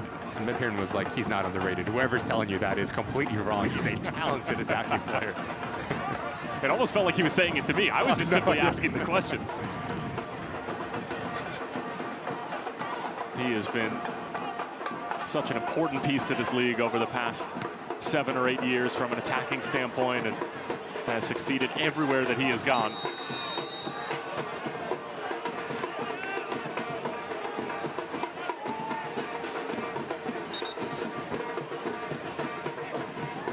By the way, speaking of putting players up on a pedestal or trying to find perhaps the Mount Rushmore, if you will, of USL players, I got a bone to pick with Maxi Rodriguez. He was caught on SiriusXM All Access with Mike Watts and Devin Kerr, our two colleagues, and left off some of the biggest names in USL Championship history. Sean Tosh was probably the only one that I agreed with in the entirety of that list. I know it's small Mount Rushmore. There's only 4 names you can pick, but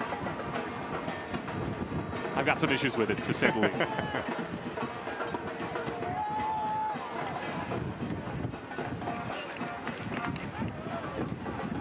Hearing that Miguel Berry is getting set to come on for Ben Pierman as his first substitution of the afternoon. And he is going to replace Colton Swan, who got the nod over Berry. And despite the fact that Berry has been, or pardon me, it's going to be Wilmer Cabrera coming off, not Colton Swan. So Ben Pierman will elect to have both Berry and Swan on the field at the same time. And Cabrera had arguably the 2 best opportunities of the afternoon, was not able to connect.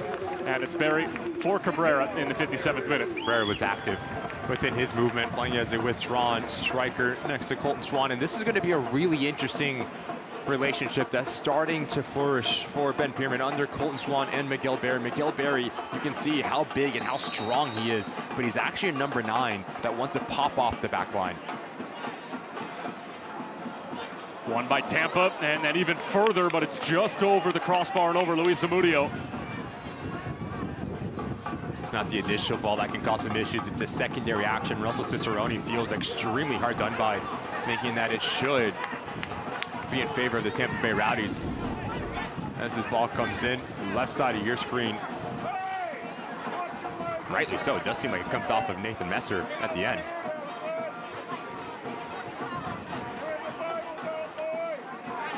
And Cicerone was still having a go at the official even on his way back. But Charleston gave the ball away rather cheaply and now concede the set piece. You just start to feel the momentum perhaps ticking a little bit in favor of the visitors now. And it's a really interesting location as well for Micheletto here.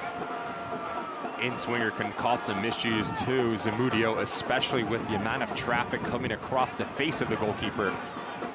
Number 1 priority here for Marco Micheletto is to put this thing on target, right on top of that 6-yard box. Any sort of deflection, a nightmare for the goalkeeper. Micheletto, a MLS Next Pro champion with Columbus Crew 2 back in 2022. He beat Max Schneider in the final of the MLS Next Pro. Already with 2 goals and an assist so far this season. Native of Rome, 30 years of age in his first year with the Rowdies.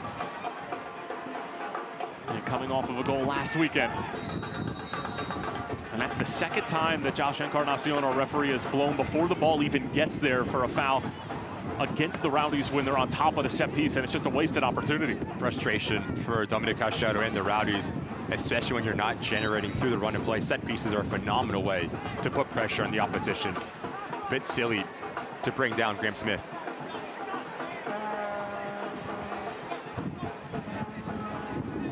Just going back to the point of Miguel Barry and Colton Swan. Had a good conversation with Ben Pierman and asked about Miguel Barry, and he said, look, the work rate is there, the attitude is there, the professionalism is there, just not falling for him through the early portions of this season.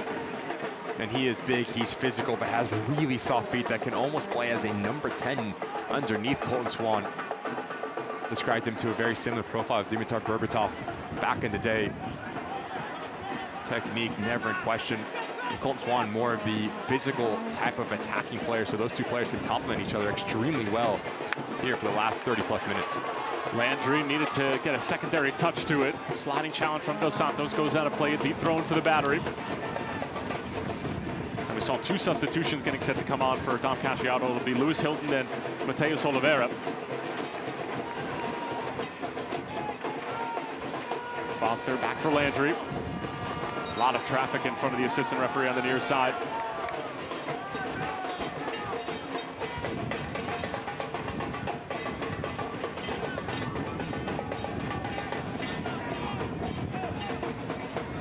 Charlie Ostrom was the unfortunate beneficiary of an own goal. He was trying to just clear it over the crossbar at Al Lang against Oakland last week and ended up thumping it into the back of his own net. As Dolabella comes off, Hilton comes on. And as we mentioned before, Oliveira also coming on to the scene. And he replaces Micheletto.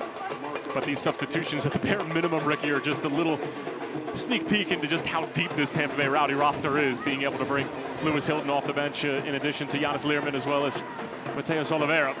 As this is knocked over the top. And MD Myers slips. And I don't know how many times MD Myers has been able to get a clean touch on the ball this afternoon. I feel like we've hardly called his name. Only 9 touches through 62 minutes. MD Myers, let's look at his stats with the Charleston Battery. Ability to score goals, make him more influential. Really good ball here. And the offside flag is up.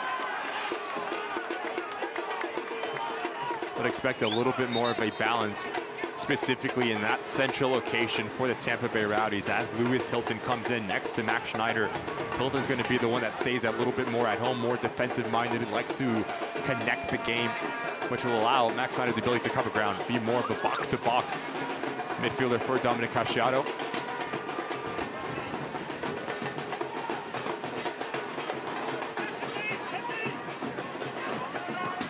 Charlie Ostrom. As MD Myers turning directly into pressure, Charleston does such a good job of bottling him up. And now with room to run is Malik Foster, and that's a bad look for Tampa. Foster stands one up towards the back stick. It's over the head of Barry, and then Sebastian Cruz just needs to knot it out of trouble. And it'll be a corner for Charleston.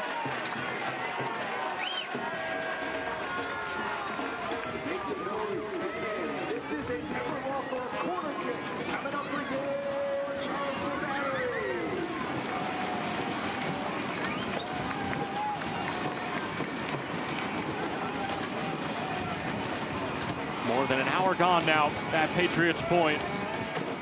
Charleston has certainly looked the better side, but you don't always get what you deserve in this game.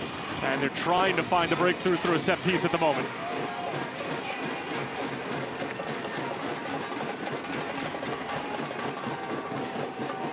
In-swinger never gets past Dos Santos, the first defender at the near post. And can Tampa Bay get numbers forward? They're racing to create the numerical advantage.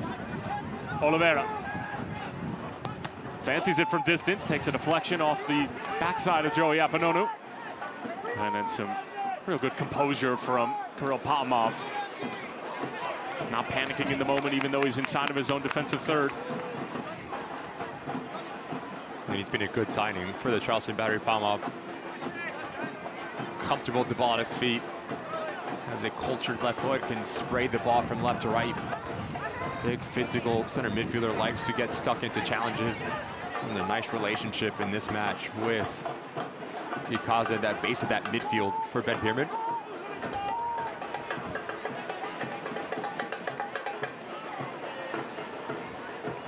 Here is Ikaza.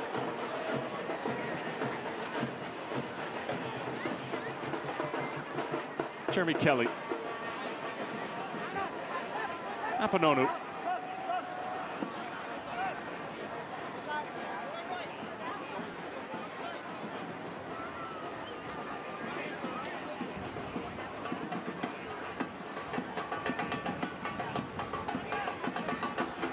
Oh, Luis Zamudio. Really good feed for Zamudio there. Either really good feet or just insane enough to try it. Two things can be true, telling.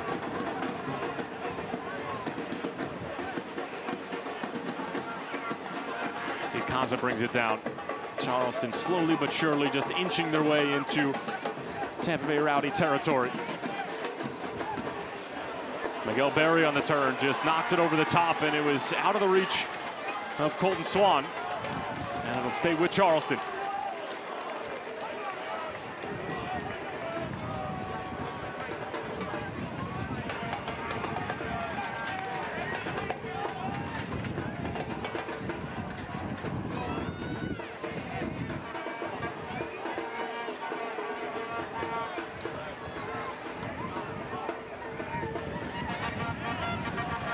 Good work here from Ikaza, pulls it back, Swan. It falls for Hosu Landry as it takes a deflection and a really important block in front by Charlie Ostrom. When you felt for a microcosm that that might be the moment.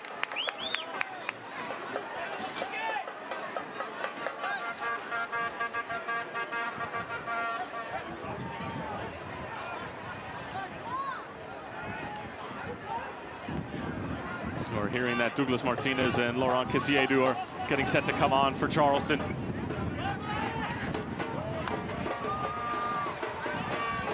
Knocked over the top. Sebastian Cruz able to get a touch to it. Learman brings it down in a bit of hot water, though, as Miguel Berry making his life a little bit more difficult. And brought down by Nathan Messer. Charleston now really starting to squeeze the Rowdies. Can they get the reward for what has been a pretty thorough performance?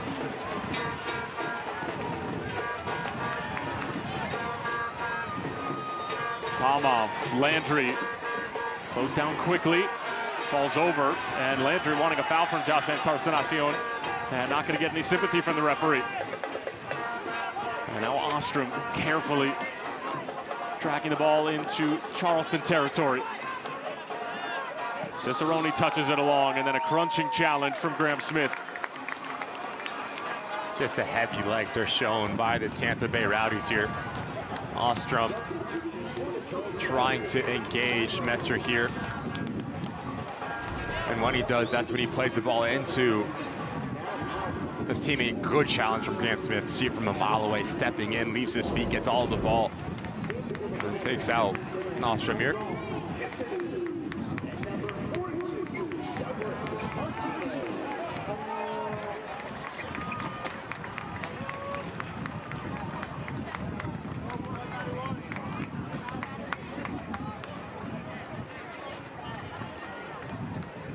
So Kissiedu comes on and replaces Malik Foster. And Hosu Landry comes out after a pretty bullish 68 minutes or so of work this afternoon. Long throw in comes in. Charleston deal with it initially. Oliveira. Miguel Berry giving chase. And now Cruz bringing it down. Dos Santos.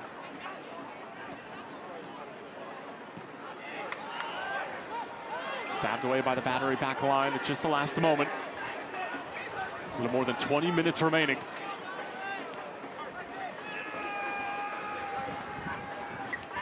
With the two subs coming on for Ben Pierman, Douglas Martinez at the right back position. He's going to give you the ability to get forward. So much like Messer with Given away by Tampa Bay. Charleston foraying into a dangerous spot, and it's poked away by Dos Santos, and Tampa Bay, just like they've done all afternoon, defending at their best when they need it most. Now Kelly on the turn. And that's always out of play. Just going back to the subs for Ben Pierman, Douglas Martinez is going to give you work rate and also the ability to get around the corner. Has played high up the field in years past within his career. Lauren Crisiedu, very crafty, going to combine, wants to get on the ball centrally. So it tells you that Ben Pierman thinks there is a result here for the Charleston Battery. Two attacking-minded and talented players coming onto this field.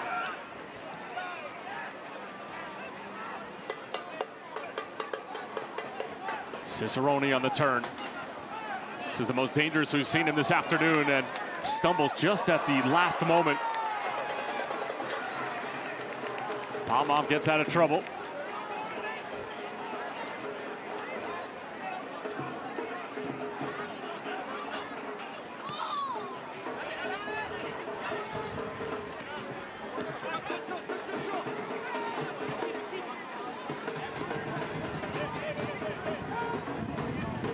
Good ball here.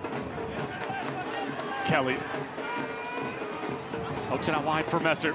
Cruz is slow to get out there. Lofted up. It's a good header straight down from Crisiedu, and it's off the base of the post. Chance still available. Martinez nodded away by Learman and company.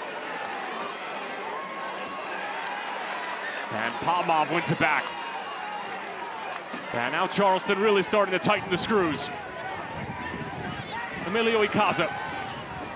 Clever ball into Miguel Berry, popping off that back line and going for goal, and straight into the waiting hands of Jamali Waite. We've come to expect quality service from Nathan Messer. Puts this ball up, and just notice the timing from Crisiedu. He does everything right, plays in between Alstrom and Dos Santos on this near side, times it to perfection, but just unable to get on the right side of this near post. As an attacking player, always taught to head the ball down, which makes life extremely difficult for the goalkeeper to come across to read the flight. Just denied by this far post for Crisiedu. Well, that was one of those attempted finishes where if it's anywhere on frame, it's probably going in, just to the way that he was able to nod the ball straight down. And the best chance of the afternoon thus far for the substitute, Laurent Crisiedu, the native of Côte d'Ivoire.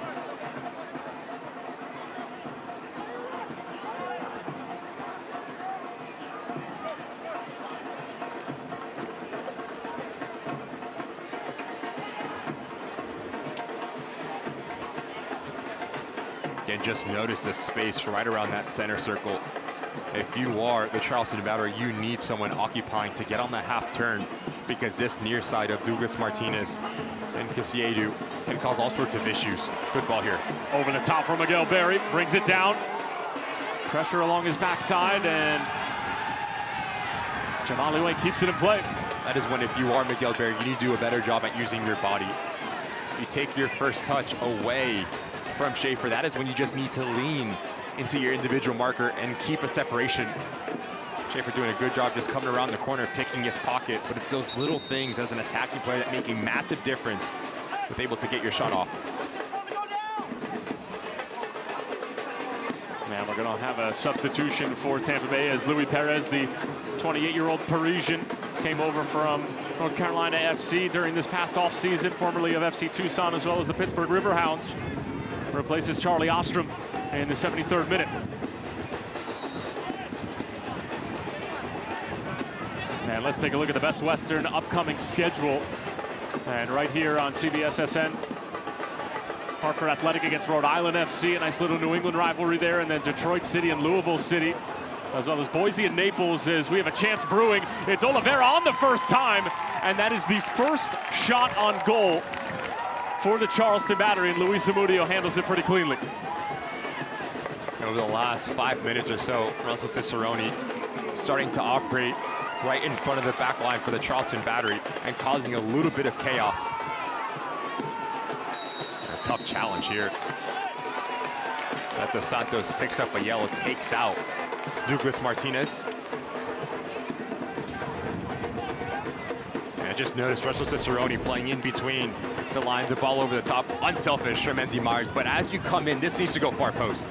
You need to bend it across the body of Joey Appignone. It's an easy save for Zamudio. As you see, Dos Santos just takes the right leg of Douglas Martinez.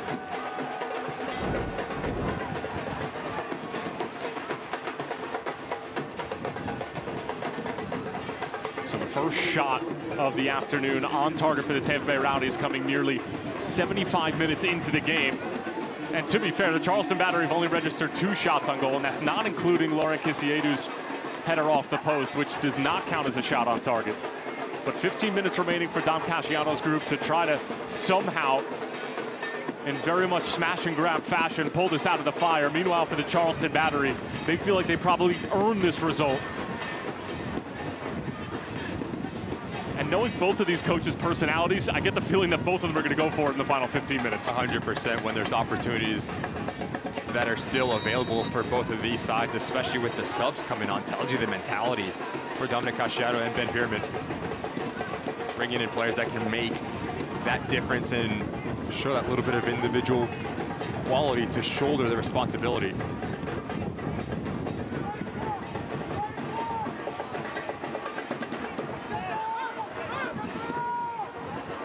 Tampa Bay Rowdies trying to do their part to stay atop the Eastern Conference table, obviously with Louisville City in action a little bit later. Meanwhile, Charleston Battery trying to climb their way up after what was a pretty emphatic start to the year, and then dropping some surprising points to the likes of Brooklyn.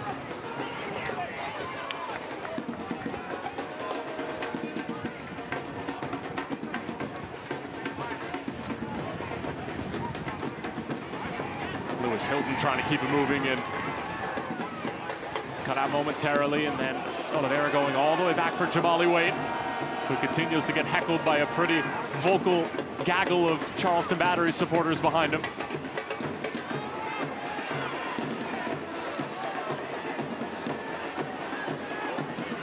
Emilio Icaza.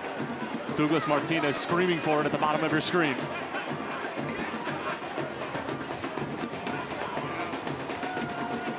It's a poor header into a dangerous area. Kisiedu takes over. And this is where he loves to operate, just outside of the penalty area.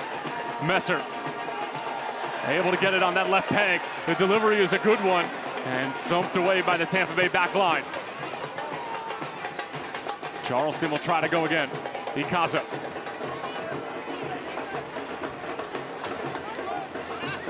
Cicerone and Myers providing the pressure. Martinez will just send it towards Barry. Kelly bringing it down. Kisiedu making the overlapping run.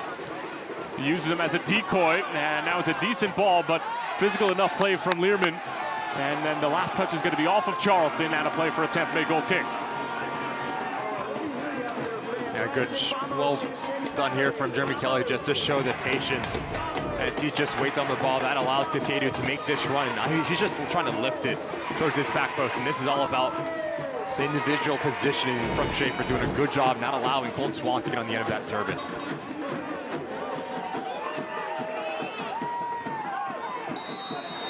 And a foul against Palmov, and he's going to go into the book with the prevention of a promising counterattack the other way.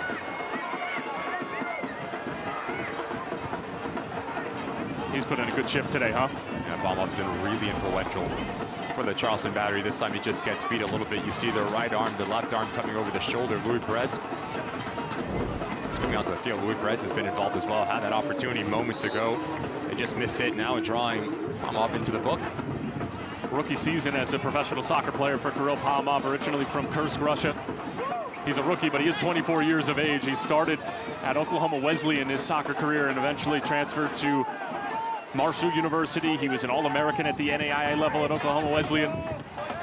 And he eventually signed with the Battery as a trialist and really impressed Ben Bierman during preseason.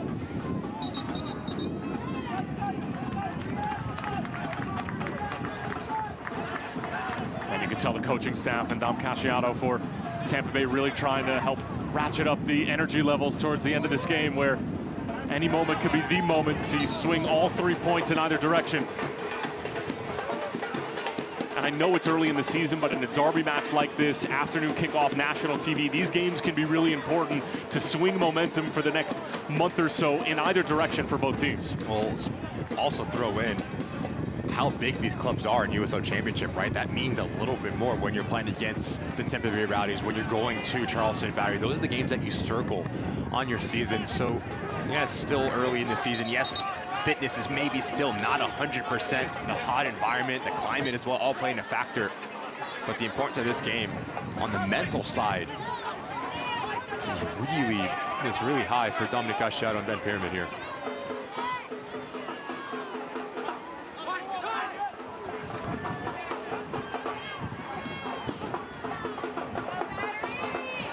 Chance brewing for Oliveira and company, slip through, Zamudio off his line, and there's the finishing touch for Tampa Bay.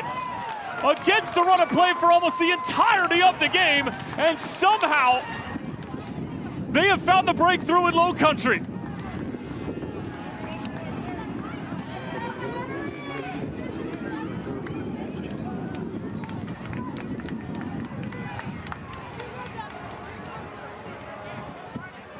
And it's Mateus Oliveira who is able to dink the goalkeeper and put Tampa Bay in front in the North Quarter Derby. Just notice the movement here from Russell Cicerone. He brings in both players, and as this ball comes around the corner, phenomenal line-breaking pass.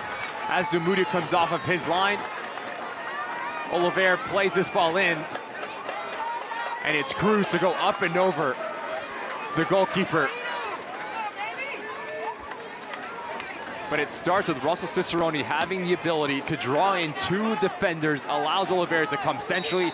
Nathan Messer gets caught flat-footed, and Cruz continues his move. Really well-taken goal by the Tampa Bay Rowdies. Oliveira with the beautiful assist. Sebastian Cruz with his second goal of the season, and the Fresno, California native in Mount Pleasant, applying a finishing touch that has now allowed the Tampa Bay Rowdies to dream of all 3 points in a game where they really haven't been in for much of it. As Kisiedu asking some questions to the Rowdy back line, and see Dos Santos limping back towards the penalty area, and he's starting to feel the effects and perhaps cramp a little bit. And a corner coming up for the Battery. If you are the Charleston Battery, you have to understand that you need to continue to go at Dos Santos here, put him on his heels. As he does slip a little bit, Kisiedu needs to do a better job at just eluding that first line of defense for the Tampa Bay Rowdies.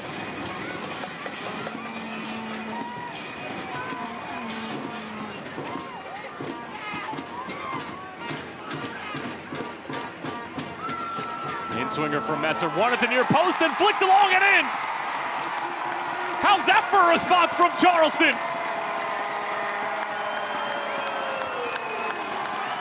And it's Douglas Martinez.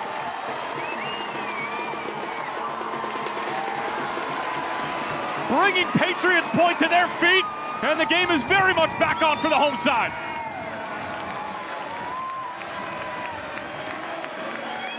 Good ball in for Messer, but this is all about Douglas Martinez beating his individual marker to the spot. As he gets to the corner of the 6, notice how he does not need to generate power. Just simply redirect it, and it's all on his shoulders when he makes contact with the ball, face towards the goal. Good job to lift it to this far post. Nothing that Jamali Way can do. 1-1 here at Patriots Point. 28-year-old from Olanchito, Honduras, in his second season now with the Battery. He was a 2019 USL Championship winner with the Real Monarchs. Part of that great team that was able to dispatch John Hackworth and Louisville City in the final in Louisville. And he scores the equalizer here in the No Quarter Derby, and Tampa Bay looking to answer right back. And we didn't have a goal for the first 75 minutes of this game, and all of a sudden it feels like the wheels have come off. Starting to open up, starting to show a little bit of the quality in that final third that you and I both knew was on the field. Russell Cicerone for the Tampa Bay Rowdies has changed the complexion just with the ability to get on the ball, to continue to put pressure on the Charleston Battery back line, bring in players, find his timing. He's been really good over the last 30 minutes here. And we're gonna have another substitution, this time for Ben Pyramid, as Sean Suber is gonna come on and replace Kirill Palmov. But before that, there is going to be the athletic training staff from Charleston coming on and perhaps tending to Palmov, but able to get to his feet and remove himself from the field of play under his own power.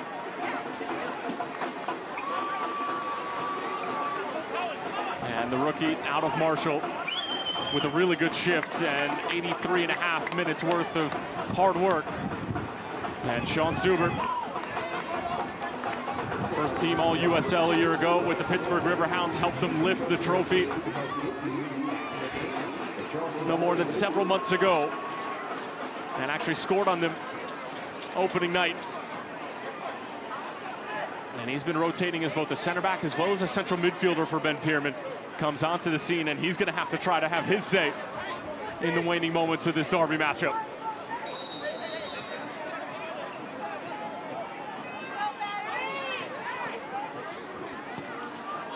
Outswinger from the corner. Kept alive, Hilton. The goal scorer, Cruz. Will have a second bite at it. And cleared away by Sean Subert. Dos Santos with options. Entering the final 5 minutes plus a minimum of stoppage time. Great little dummy by Oliveira. MD Myers trying around the corner, and that wasn't a terrible idea, but there was so little space to be able to play that ball into for Cicerone.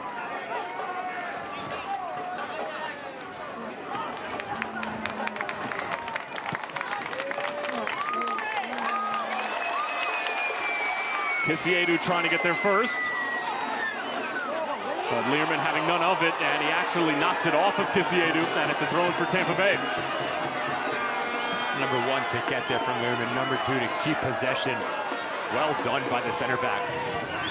Understanding Nate Dos Santos is struggling with maybe cramping, so he's not going to be as explosive. So you need to provide a little bit of coverage on this near side for the Tampa Bay Rowdies. Well done by the center back.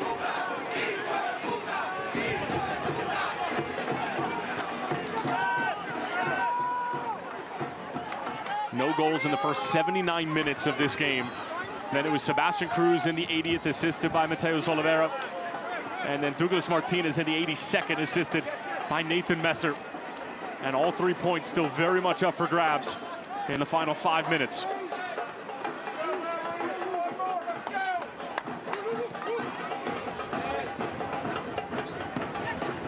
Just the 4th goal of the season that's been conceded by the Rowdies.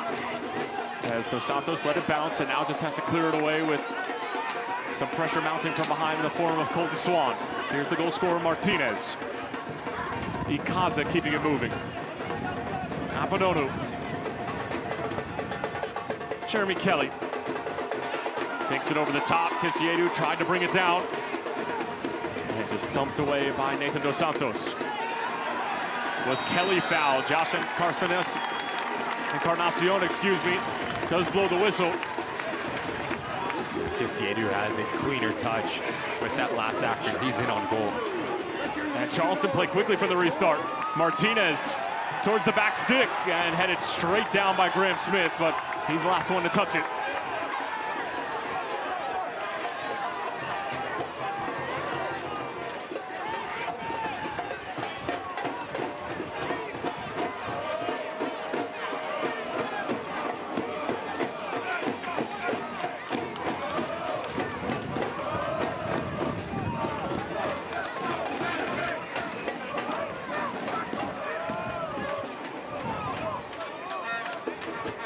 Just get the feeling that there's at the bare minimum just one more big chance for either side. As there's a slip in the middle of the field, and this could be disastrous for Tampa Bay, but they do a good job of swarming the ball and able to win it back, and then Sean Subert called for the foul. Good positioning from Luis Perez just to pick the pocket of Ikaza, because if he's not there, it's a 3v4 going back the other way in favor of the Charleston Battery.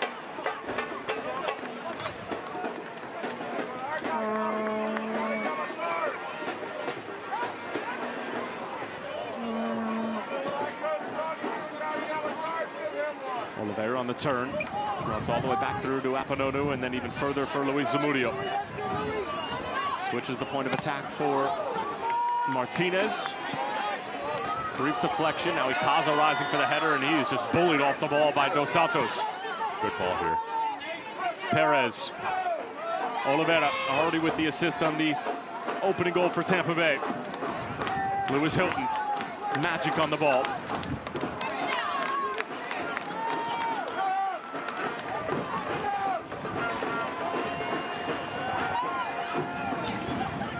Learman stepping through. Excellent little back heel from Cicerone.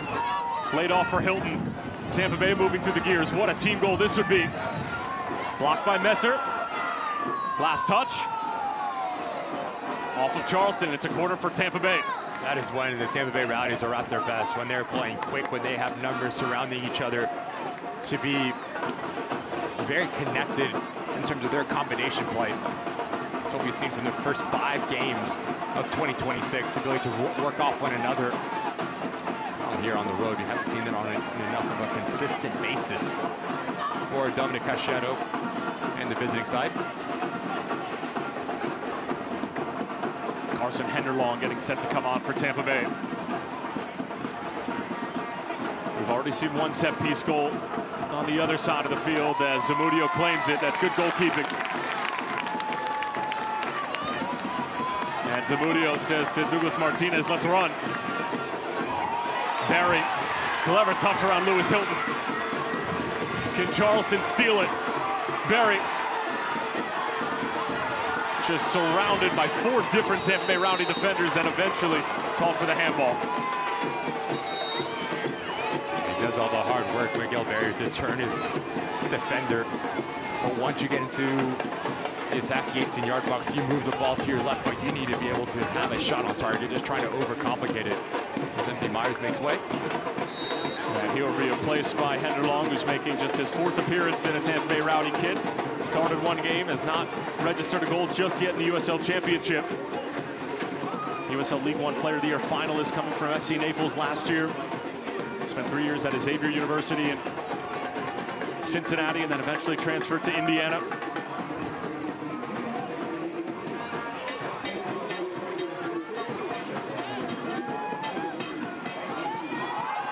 And that should most certainly be a yellow card as Henderlong is yanked down from behind. And it's Graham Smith who goes into the book. Has to make this foul, Graham Smith, because he's getting caught out of position. Becomes a little bit overzealous. Notice how he steps in. Luis Perez does a good job at letting the ball come across his body, just taking a positive touch. Now of a transitional moment, Graham Smith goes into the book. But you just see him having a conversation with Joey Apinonu and Suber. You need to solidify that central location, because the last thing that you want to have happen is one of your 2 center backs get drawn out of position, because the Rowdies will hurt you.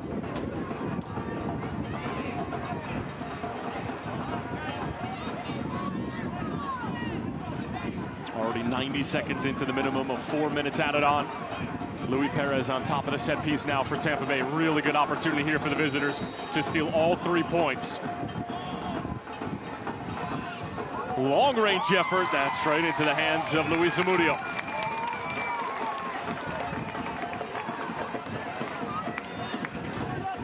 Tired legs and tired minds here at Patriots Point. Temperatures reaching the 90s here in Mount Pleasant, South Carolina. And it has been a muggy affair as Apinonu switches the point of attack for Douglas Martinez. And he's encouraging Miguel Barry to run into that empty space, and he probably should have already been there. That's a good ball from Douglas Martinez. Miguel Barry needs to get connected and get to the ball side. And most importantly, beat his individual marker to the spot. Just a little bit slow, recognizing that, Miguel Barry. Any goal now would be the goal and the decider between these 2 teams.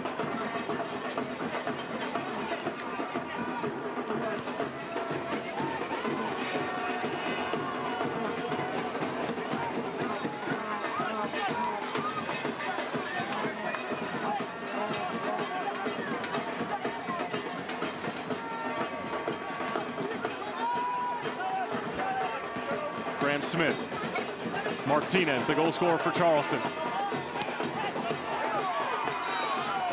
Late challenge coming in. And it will be a deep set piece opportunity now for the Battery. This needs to be pumped into the attacking 18-yard box, right around that penalty mark.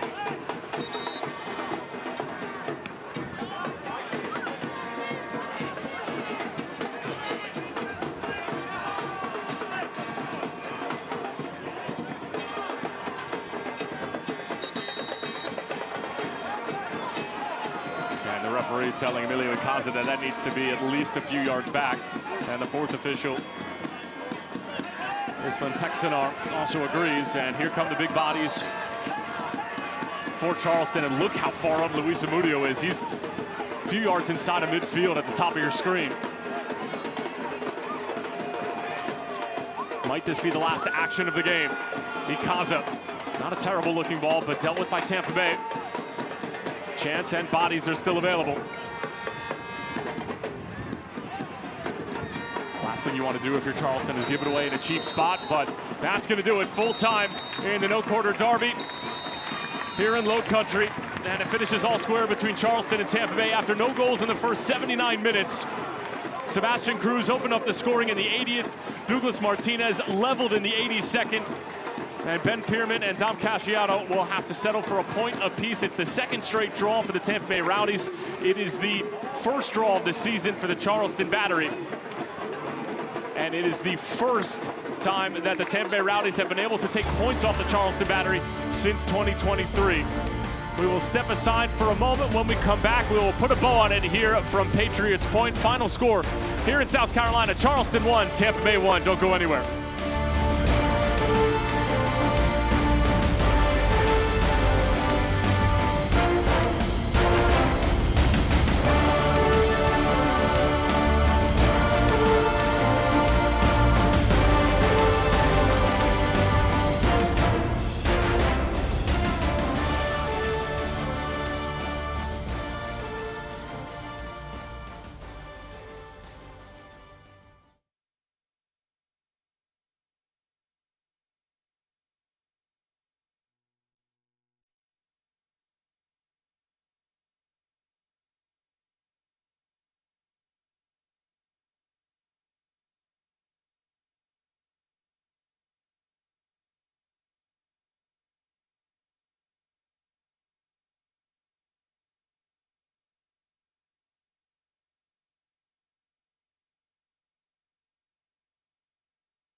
Well, a feisty and gritty affair came alive in the final 10 minutes here at Patriots Point.